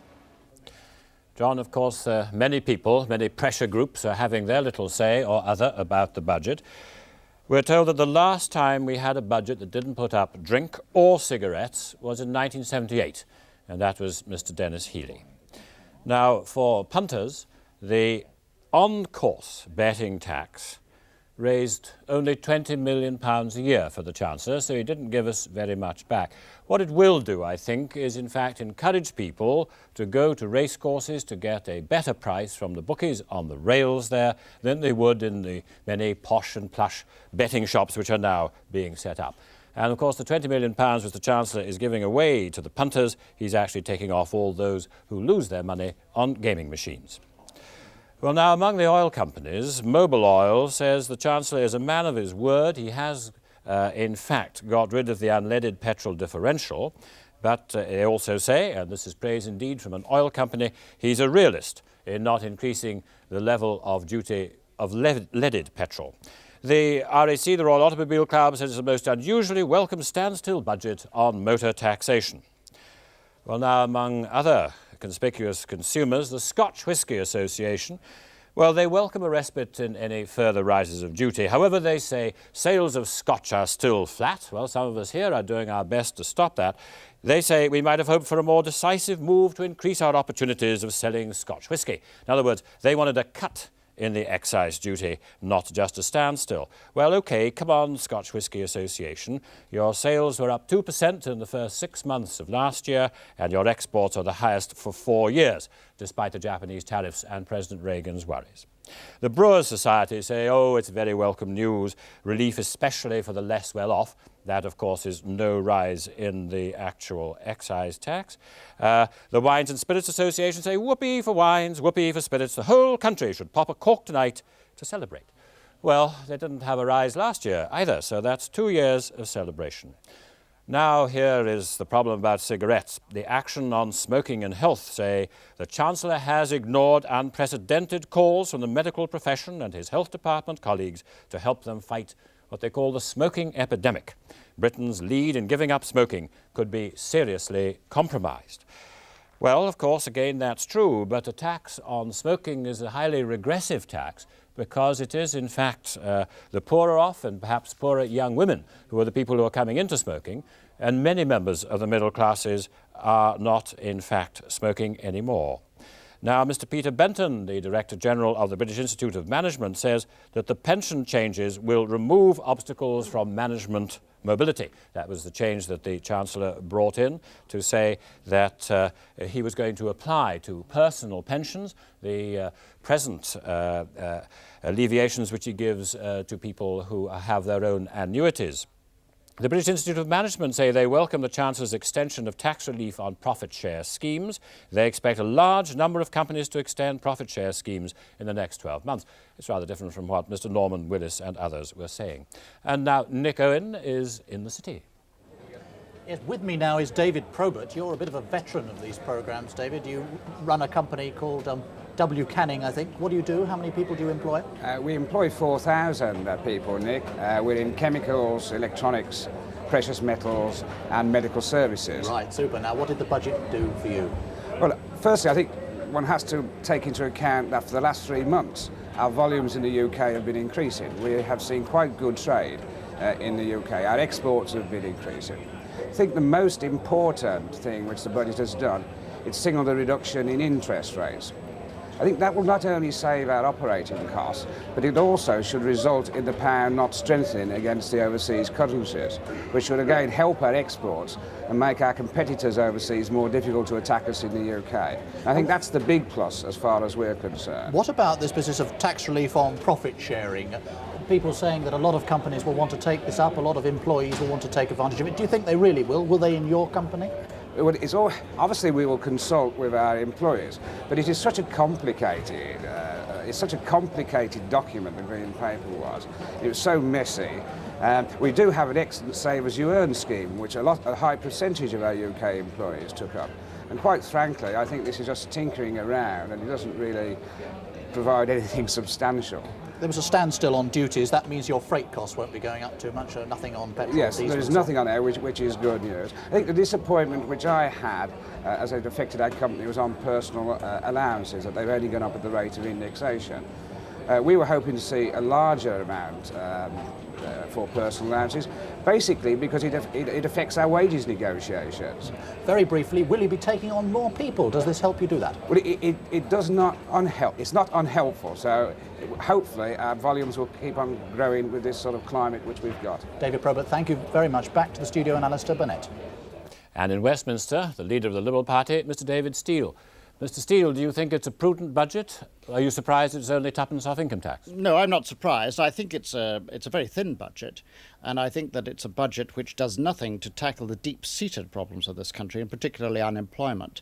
I would have liked to see, for example, a reduction on the tax on jobs, which is the national insurance contributions, and that hasn't come in this budget. So I don't think there's anything to help employment. There's nothing to help the less well-off, the unemployed.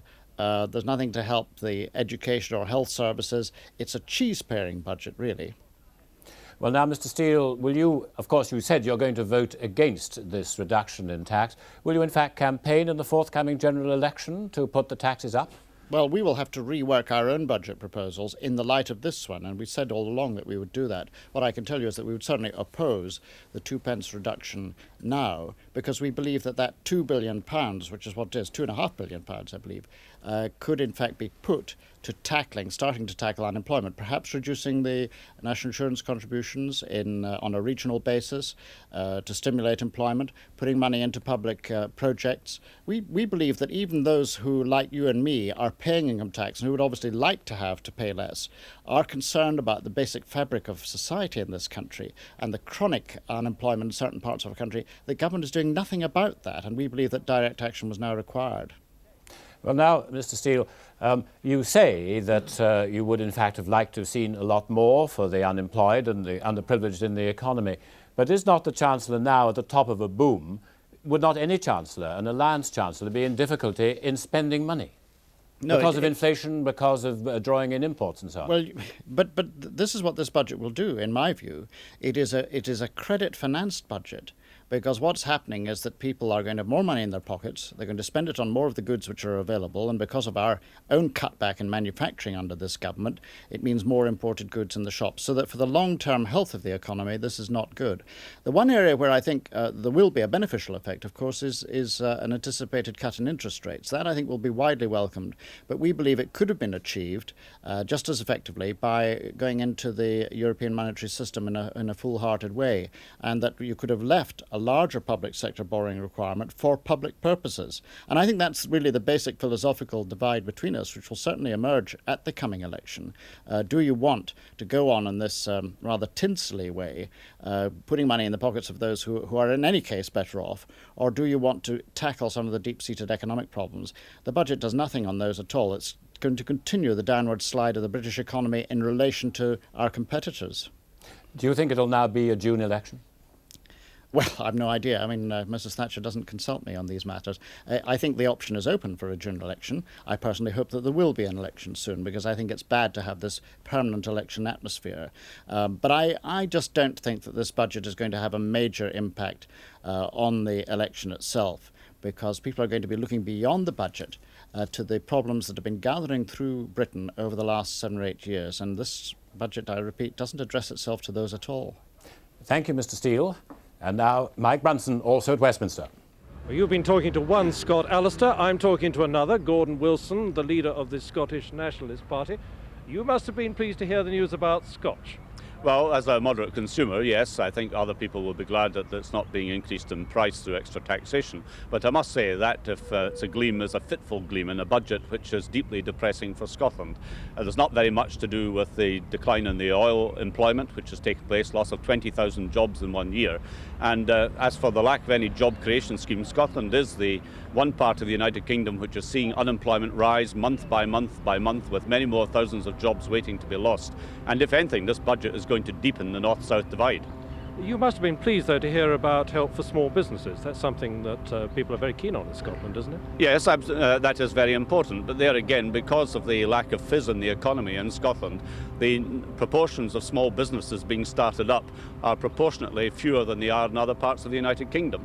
So what's being done for small businesses, and even allowing for the interest rate reduction that we're all anticipating, will not do very much to get the economy going again. What we had wanted out of this budget was in fact an injection of cash into job creation schemes that would get people back to work, therefore more money flowing into our economy, and out of that perhaps the takeoff that's being seen. If there is a boom, which has been referred to earlier, it's certainly no boom in Scotland over the last year or so.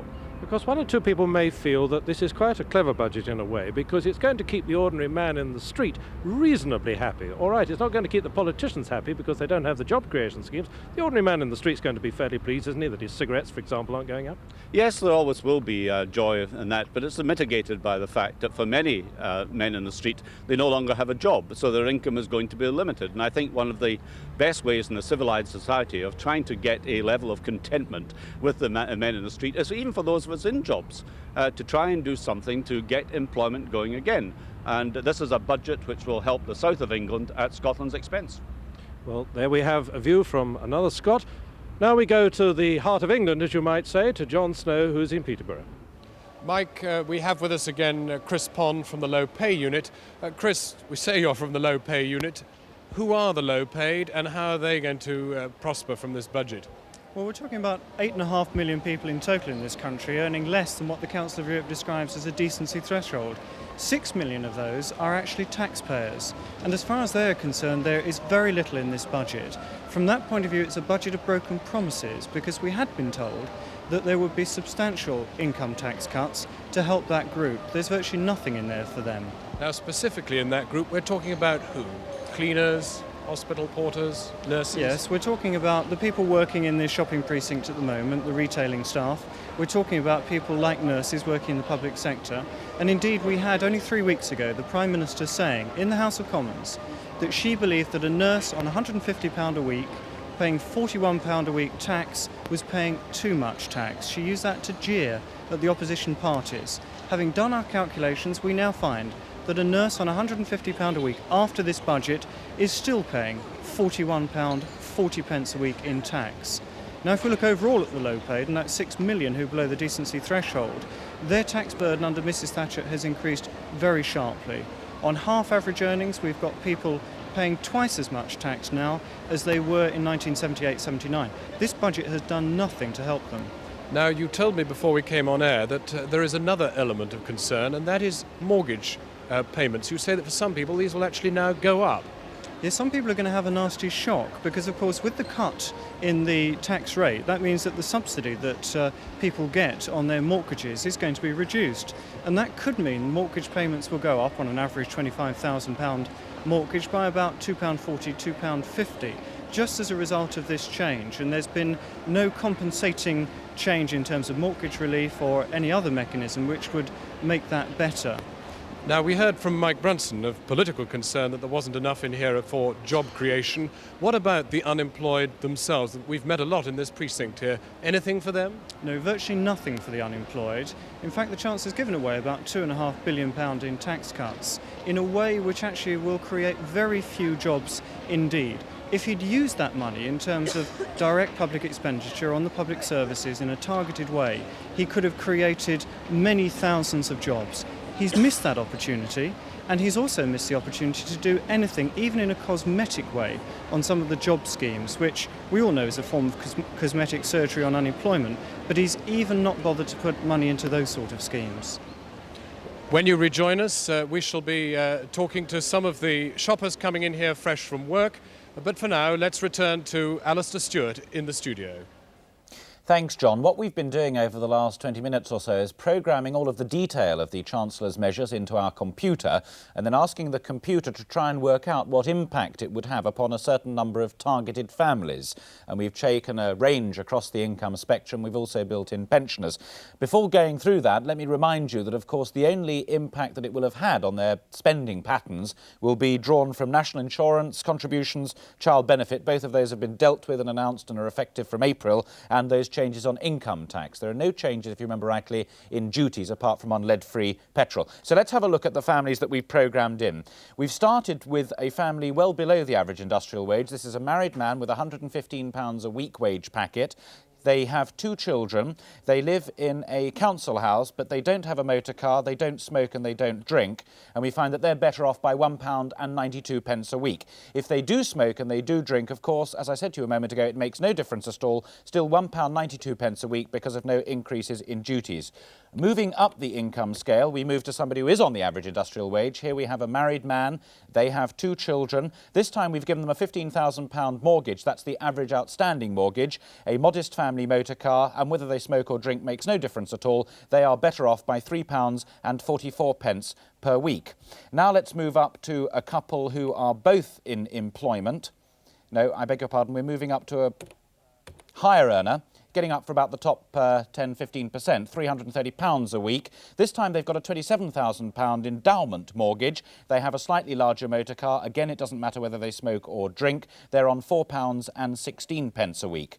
Now, the example I was rushing to get to is an example where both husband and wife work. He, £220 a week, the average industrial wage. She, £150 a week, which is the average wage for a working woman at this sort of level. This time they also have a £27,000 endowment mortgage. They have a motor motor car, and again, it doesn't matter whether they smoke or whether they drink, they are better off by £4.85 a week. Now, moving toward the end of the income scale, we can have a look at the impact the budget's had upon pensioners, and the very simple answer to that is virtually nothing. The only benefit that they will enjoy as a result of this budget is the increase in pensions that was announced back in October to be effective in April, and as a result of that, they're better off by £1.30 a week. No tax concessions, no boost for them, no change in duties. And finally, let me show you the impact it has on a single person who is on the pension. This person lives in a one-bedroom council flat, no motor car, whether they smoke or drink, it makes no difference. They're better off by 80p per week. So that's a run-through of the impact it's had on particular individuals. I hope that you were able to see someone who looked a bit like you in those examples. Carol. Well, I know it's early days yet, but I was wondering, Sir Ralph, you employ 35,000 people. You talked about various aspects being good for jobs. How does that translate in a company like yours? Right. Well, can I just say a couple of things before I answer that? Firstly, all the comments I've heard so far in today's programme, no one's made any mention of the budget we had last year in November, in which about £4.5 million was allocated to the infrastructure of the country. And that's helping schools and roads and hospitals and those kinds of things. So I think one ought to concentrate on that for a moment. £4.5 million last November. Right. Now, moving to where we are now, let's be quite clear. Government doesn't create jobs. It creates the climate through which we in business can do something about creating jobs. How has it created? I mean, how well has it done that in this case, and particularly in your case? Well, I think that's a clear point that I wanted to get across, because so many politicians talk about government creating jobs. Their job is to create the climate so that I can employ more people. What they've done for me today, in some small part, is to attempt to reduce interest rates by getting the PSBR under control and down. So interest rates will probably come down again. That'll be helpful. Norman Willis, what have they done for you? Well, on the key point that I felt, I do want our country to be proud of the fact that we're tackling unemployment, that we're going to be successful, and that we maintain standards where ordinary people who are not so well off get better treated, and they haven't been in this. But if you just forget all the social, you might call them political, worries simply about people being poor and so forth, as a country, I think we had a chance here. We appeared to have a windfall, and the Chancellor didn't take it. I know that a big employer might say, well, we create jobs. But really, that's going back either 50 or 100 years.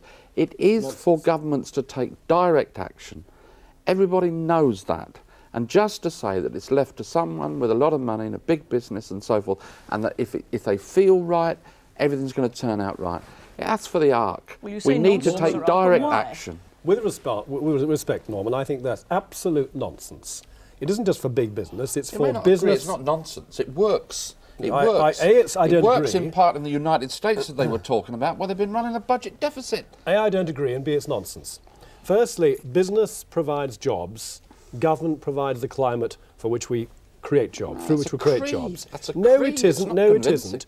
If interest rates go down, income tax goes down, and they introduce profit-related pay, we in business are more encouraged to provide jobs. It's we who provide the jobs. How can you say we don't? That's nonsense. No, I say, of course, you take decisions about jobs, but to say that we exclude the whole of modern analysis, which was based on the fact that people like you were mucked up in the 19th century, in the 1920s, the 1930s, we had to change it and say that the community had to play a part. It wasn't down to you. We had to do more. I no wonder you think it's a good idea. What do you mean people like me? I started behind the counter on £5 a week. What do you mean people like me? You mustn't be thin-skinned and personal. I'm not the least bit thin-skinned. People like you who can take decisions about big money. It's not enough. You won't provide police forces, you don't provide roads. We need a bit of an improvement on both. I'm saying, quite genuinely, it's not just down to people. You may be good at your job, you may not be so good at your job. It's not just down to people like you. The community has to play its part in taking these decisions. You don't think so. Obviously, the Chancellor doesn't think so. I think other people are going to pay the price. I want to come back on that. In November, the Chancellor gave £4.5 million for schools and roads and hospitals and those kinds of things. Don't forget that. It wasn't enough then, and it's certainly not enough now. Schools have been falling down since then. Ah, so you can see we have given something. Oh, no. Look, I'm an interested, middle-of-the-road person. I don't say you're entirely wrong. I'm saying you have a part to play. I just don't want you. What a great concession, thank you. I don't want a government that allows you to run the whole of the rest of the people's Gentlemen, we lives, may that's have all. a chance to come back to you in a moment. But No, for now, I shouldn't think so. I think so. But down at Westminster now is Mr. Norman Lamont, who's the Financial Secretary to the Treasury. Mr. Lamont, did the Chancellor flinch from going a whole hog to 4p off income tax, as many businessmen would have liked? I think what the Chancellor decided to do was to be prudent. This is the lowest public sector borrowing requirement that we've seen for some 18 years. I think that markets might well react adversely if we had seen the PSBR enlarge, and I think that we shall have to wait and see, but I think the reaction will be that prudence is the right course. Well, now, do you think that the pound is going to come down if you get the interest rates cuts that you're obviously looking for? Well, you know that I can't comment on movements of the currency. We never do that, and we must wait to see what the markets say. You're actually saying that the exchange rate is not indeed a target for this government?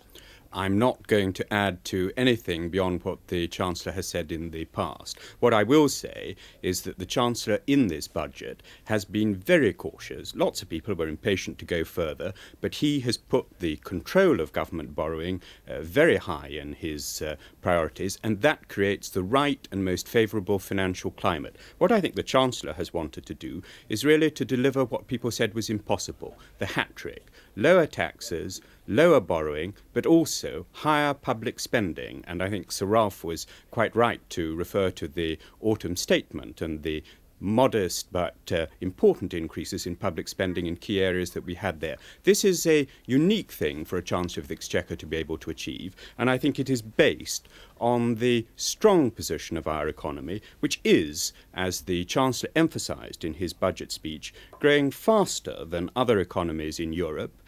We're not used to being in that position. In the 70s, we were bottom of the league. In the 80s, we are top of the league. And what he has wanted to do is to continue that process and to see that growth continue. And that, after all, is the best way to generate new jobs. Now, are you looking for a 1% cut in interest rates in the course of this week? Well, I really, despite your pressing me, can't comment on that. We will want to see what the markets say about the budget, and that obviously is a very important consideration, seeing how they react to what has been announced today. Thank you very much, Mr. Lamont. And now Nick Owen is in the city. Nick?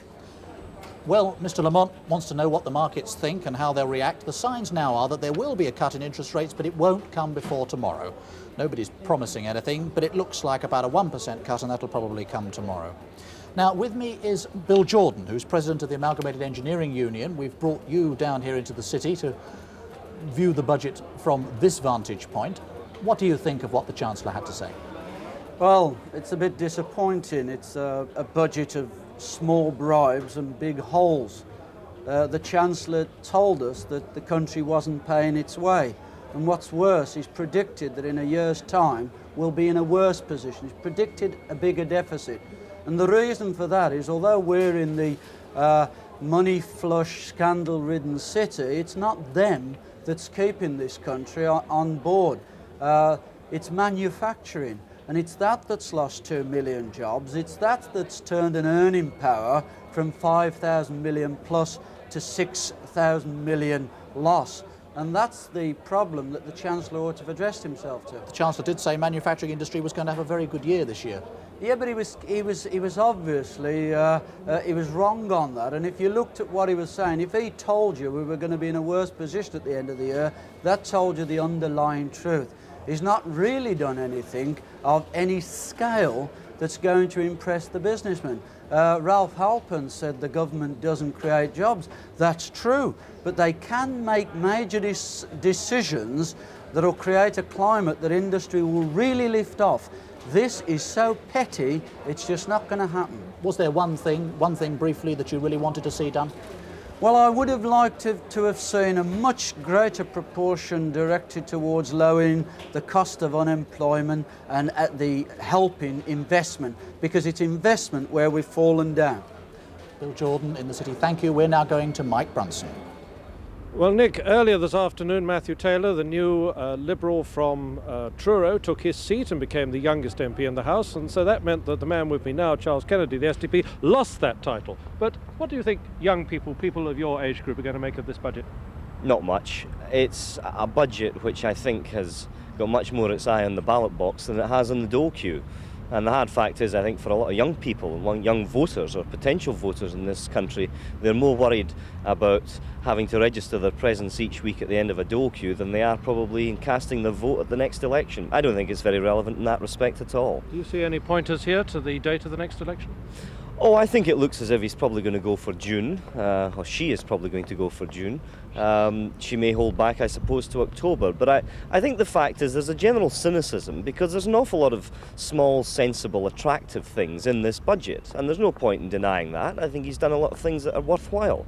But there's glaring holes, really, as Bill Jordan was saying just a minute ago. And the glaring holes deal with the third of the population who are now a lot poorer than they were when Mrs. Thatcher came to power.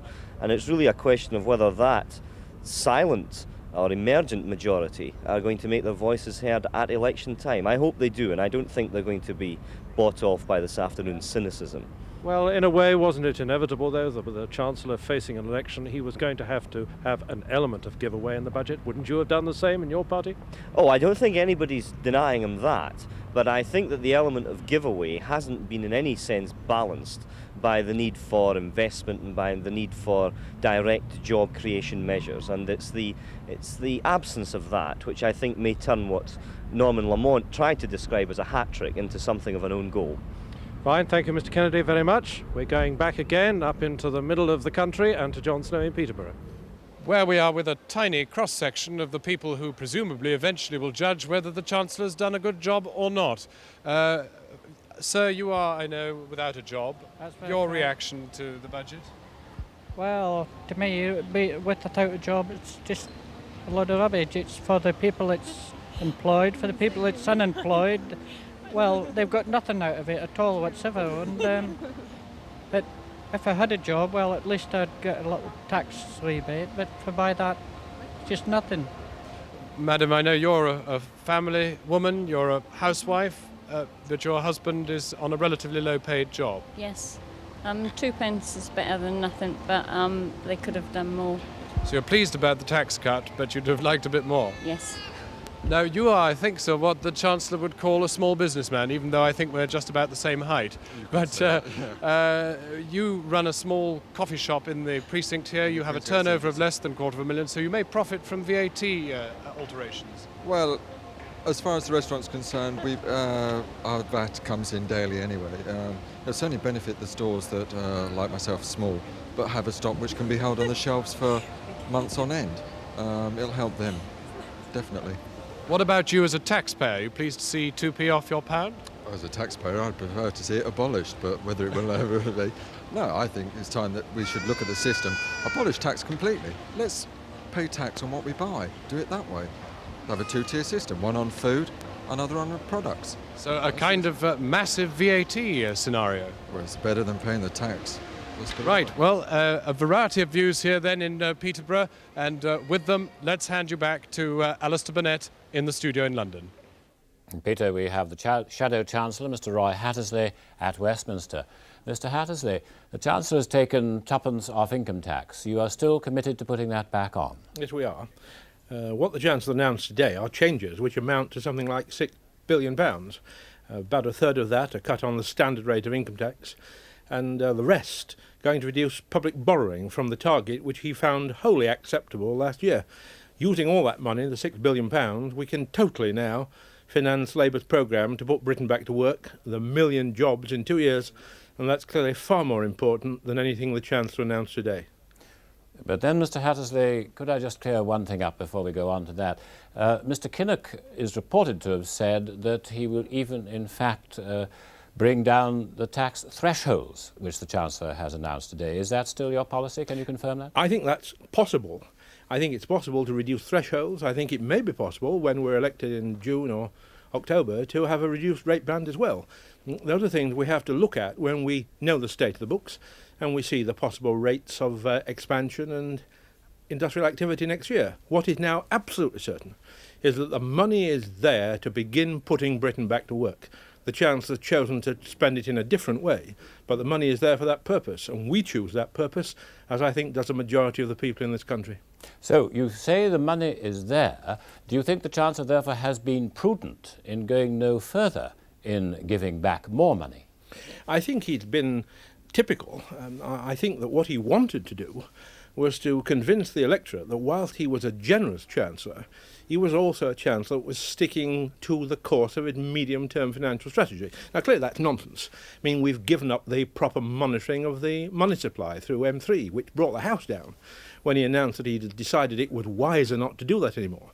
This has very much been a public relations budget, an attempt to appear prudent at the same time as to buy through a few votes through the 2p reduction in the standard rate. I think he fell hopelessly between the two stools, and hence the anticlimax that was the reception he got 20 minutes ago.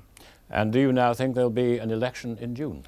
I think there'll be an election in June, but not because this budget is going to prove wildly popular. I've always believed in an early election because the increase in our imports, which this budget is going to fuel, is going to so deteriorate the balance of payments, which the Chancellor announced today, incidentally, were far worse than any of us anticipated. The balance of payments crisis is going to mean that the government has to cut and run before the full facts of that are made public. I believe in a June election, but not because this budget will go down well. This budget was an anticlimax. Thank you, Mr. Hattersley. And now, Alistair. If you've just come in, what we've been talking about is Mr. Lawson's fourth budget, the 1987 budget. Let me tell you immediately just what he had to say. We start off with personal taxation. There the headline was the basic rate came down by twopence to 27 pence in the pound. Allowances, the amount you can earn before you start paying any tax at all for a single person, goes up in line with the rate of inflation, £90 to £2,425. The married man's allowance also in line with inflation, an extra £140 to £3,795. For those over 65, they can now opt for the age allowance, which goes up in line with inflation, £110 to £2,960. And for the married people, the age allowance goes up £170 to £4,675. And if people are over 80, there's an extra £220, both for single and married people. The higher rate payers, they still start at 40%, and the threshold has gone up by £700 to £17,900 in line with inflation. But further up the scale, it's less than that. A new measure, profit-related pay, talked about last July, announced this March. Half of profit-related pay will now get tax relief at a rate equivalent to a penny off the basic rate of income tax. Duties, here may be another headline, on alcoholic drinks, beer, cider, wine, spirits, no change at all. Cigarettes, no change at all. And on petrol, no change on the ordinary petrol, but a 5p reduction in the duty charged on lead-free petrol. The road tax for the second year running is not changed. It remains at £100. The new tax that's to be abolished this year is betting tax on on-course gambling. Other measures, quickly a look through here. Pensions, there's to be extra relief on contributions that are placed in an outside plan over and above an occupational plan. Charities, new VAT, particularly for vehicles used, but very much for domestic charities there. Inheritance tax, he brought that in last year. He's increased the starting point by nearly £20,000 and the structure has been simplified. Retraining, tax relief for businesses who spend money on training people who they may want to employ in the future rather than immediately. Corporation tax, the main rate stays unchanged at 35%. Small companies' rate comes down in line with income tax by twopence to 27 pence in the pound. VAT tidied up quite a lot. The starting rate goes up by £800 to £21,300, and businesses only have to pay VAT on money and cheques they've got in rather than bills that they are owed. Petroleum revenue tax, the oil companies can claim a certain amount of relief for exploring new and difficult fields against their revenue taxes. The economy, the Chancellor was buoyant. He said that the borrowing requirement this year will be £3,000 million less than planned, as indeed it will be next year. The money supply target remains static at 2 to 6% for the narrow range. He abolished the broad range, and he said that we would have the 7th successive year of growth. In 1987, that figure will be 3%. And finally, he said the current account deficit for 1987 would be £2.5 billion, as indeed it was last year. And finally, inflation, he said, would end at 4% at the end of this year. I wonder what the City and Nick Owen make of that. Well, down here we are expecting an interest rate cut, but not before tomorrow, Alistair. Let's do one quick thing. We've got a screen down here in the city in which you can actually see the way that the stock market's behaved this very afternoon. It was up a +12 before the Chancellor spoke. It shot right up around 4:30 to nearly 30 points, and now it's drifted right back down again. With me is Lord Camoys, who's the Chief Executive of Barclays de Zoete here. Why has the market come down? Are people disappointed, really, with the budget? Well, obviously they thought that perhaps he was going to give away 4p. He was more prudent. He gave away 2p. I think that prudence is excellent. I think it will mean that we'll have a very strong bond market here. Industry will be able to borrow at lower cost. For the first time, I think we'll have a bond market which doesn't feel as if it's living on the edge of a precipice. This means that industry can not only borrow cheaper, but for longer. And are you pretty sure that interest rates will be on the way down tomorrow? Oh, I think so. I think so. And so generally the city welcomes the budget?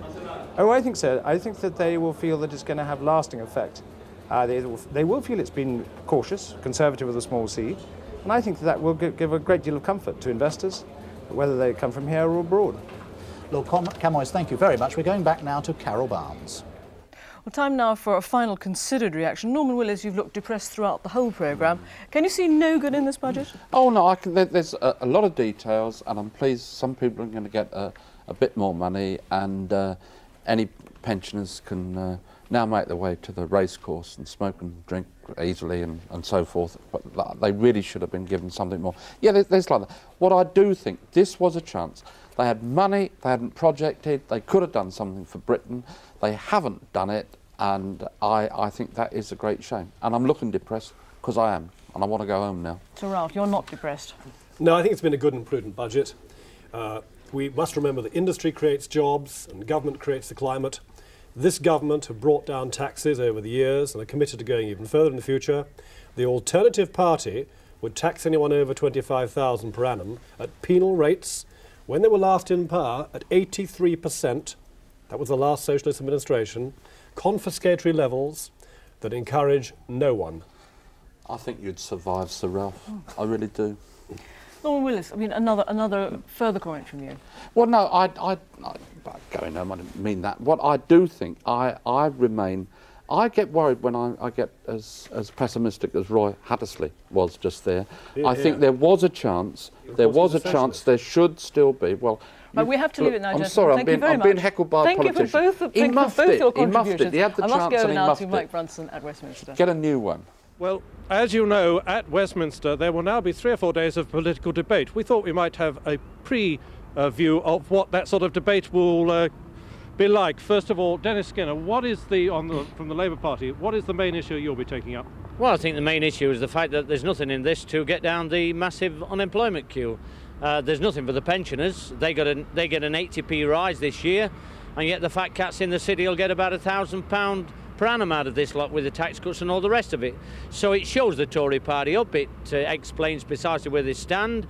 They look after their own, and for the many people that have been left deserted, pensioners, disabled, and all the rest of them, they just don't care about in the budget. And so my guess is that we shall be able to exploit it to the extent we'll show up the differences and the double standards that operate as far as the Tory party is concerned to many millions of the population. Isn't that a little bit grudging, though? There is something for 1 or 2 people there. I mean, Yeah, even the things on beer and cigarettes and so on. Yeah, there is something there. As I've already pointed out, there's an election in the offing, and they're concerned about looking after their own jobs, but they're not concerned about the 800,000 that are on schemes of one kind or another, the slave labour jobs. This budget does nothing for them. It does nothing for the National Health Service. I mean, most of the population are concerned about AIDS.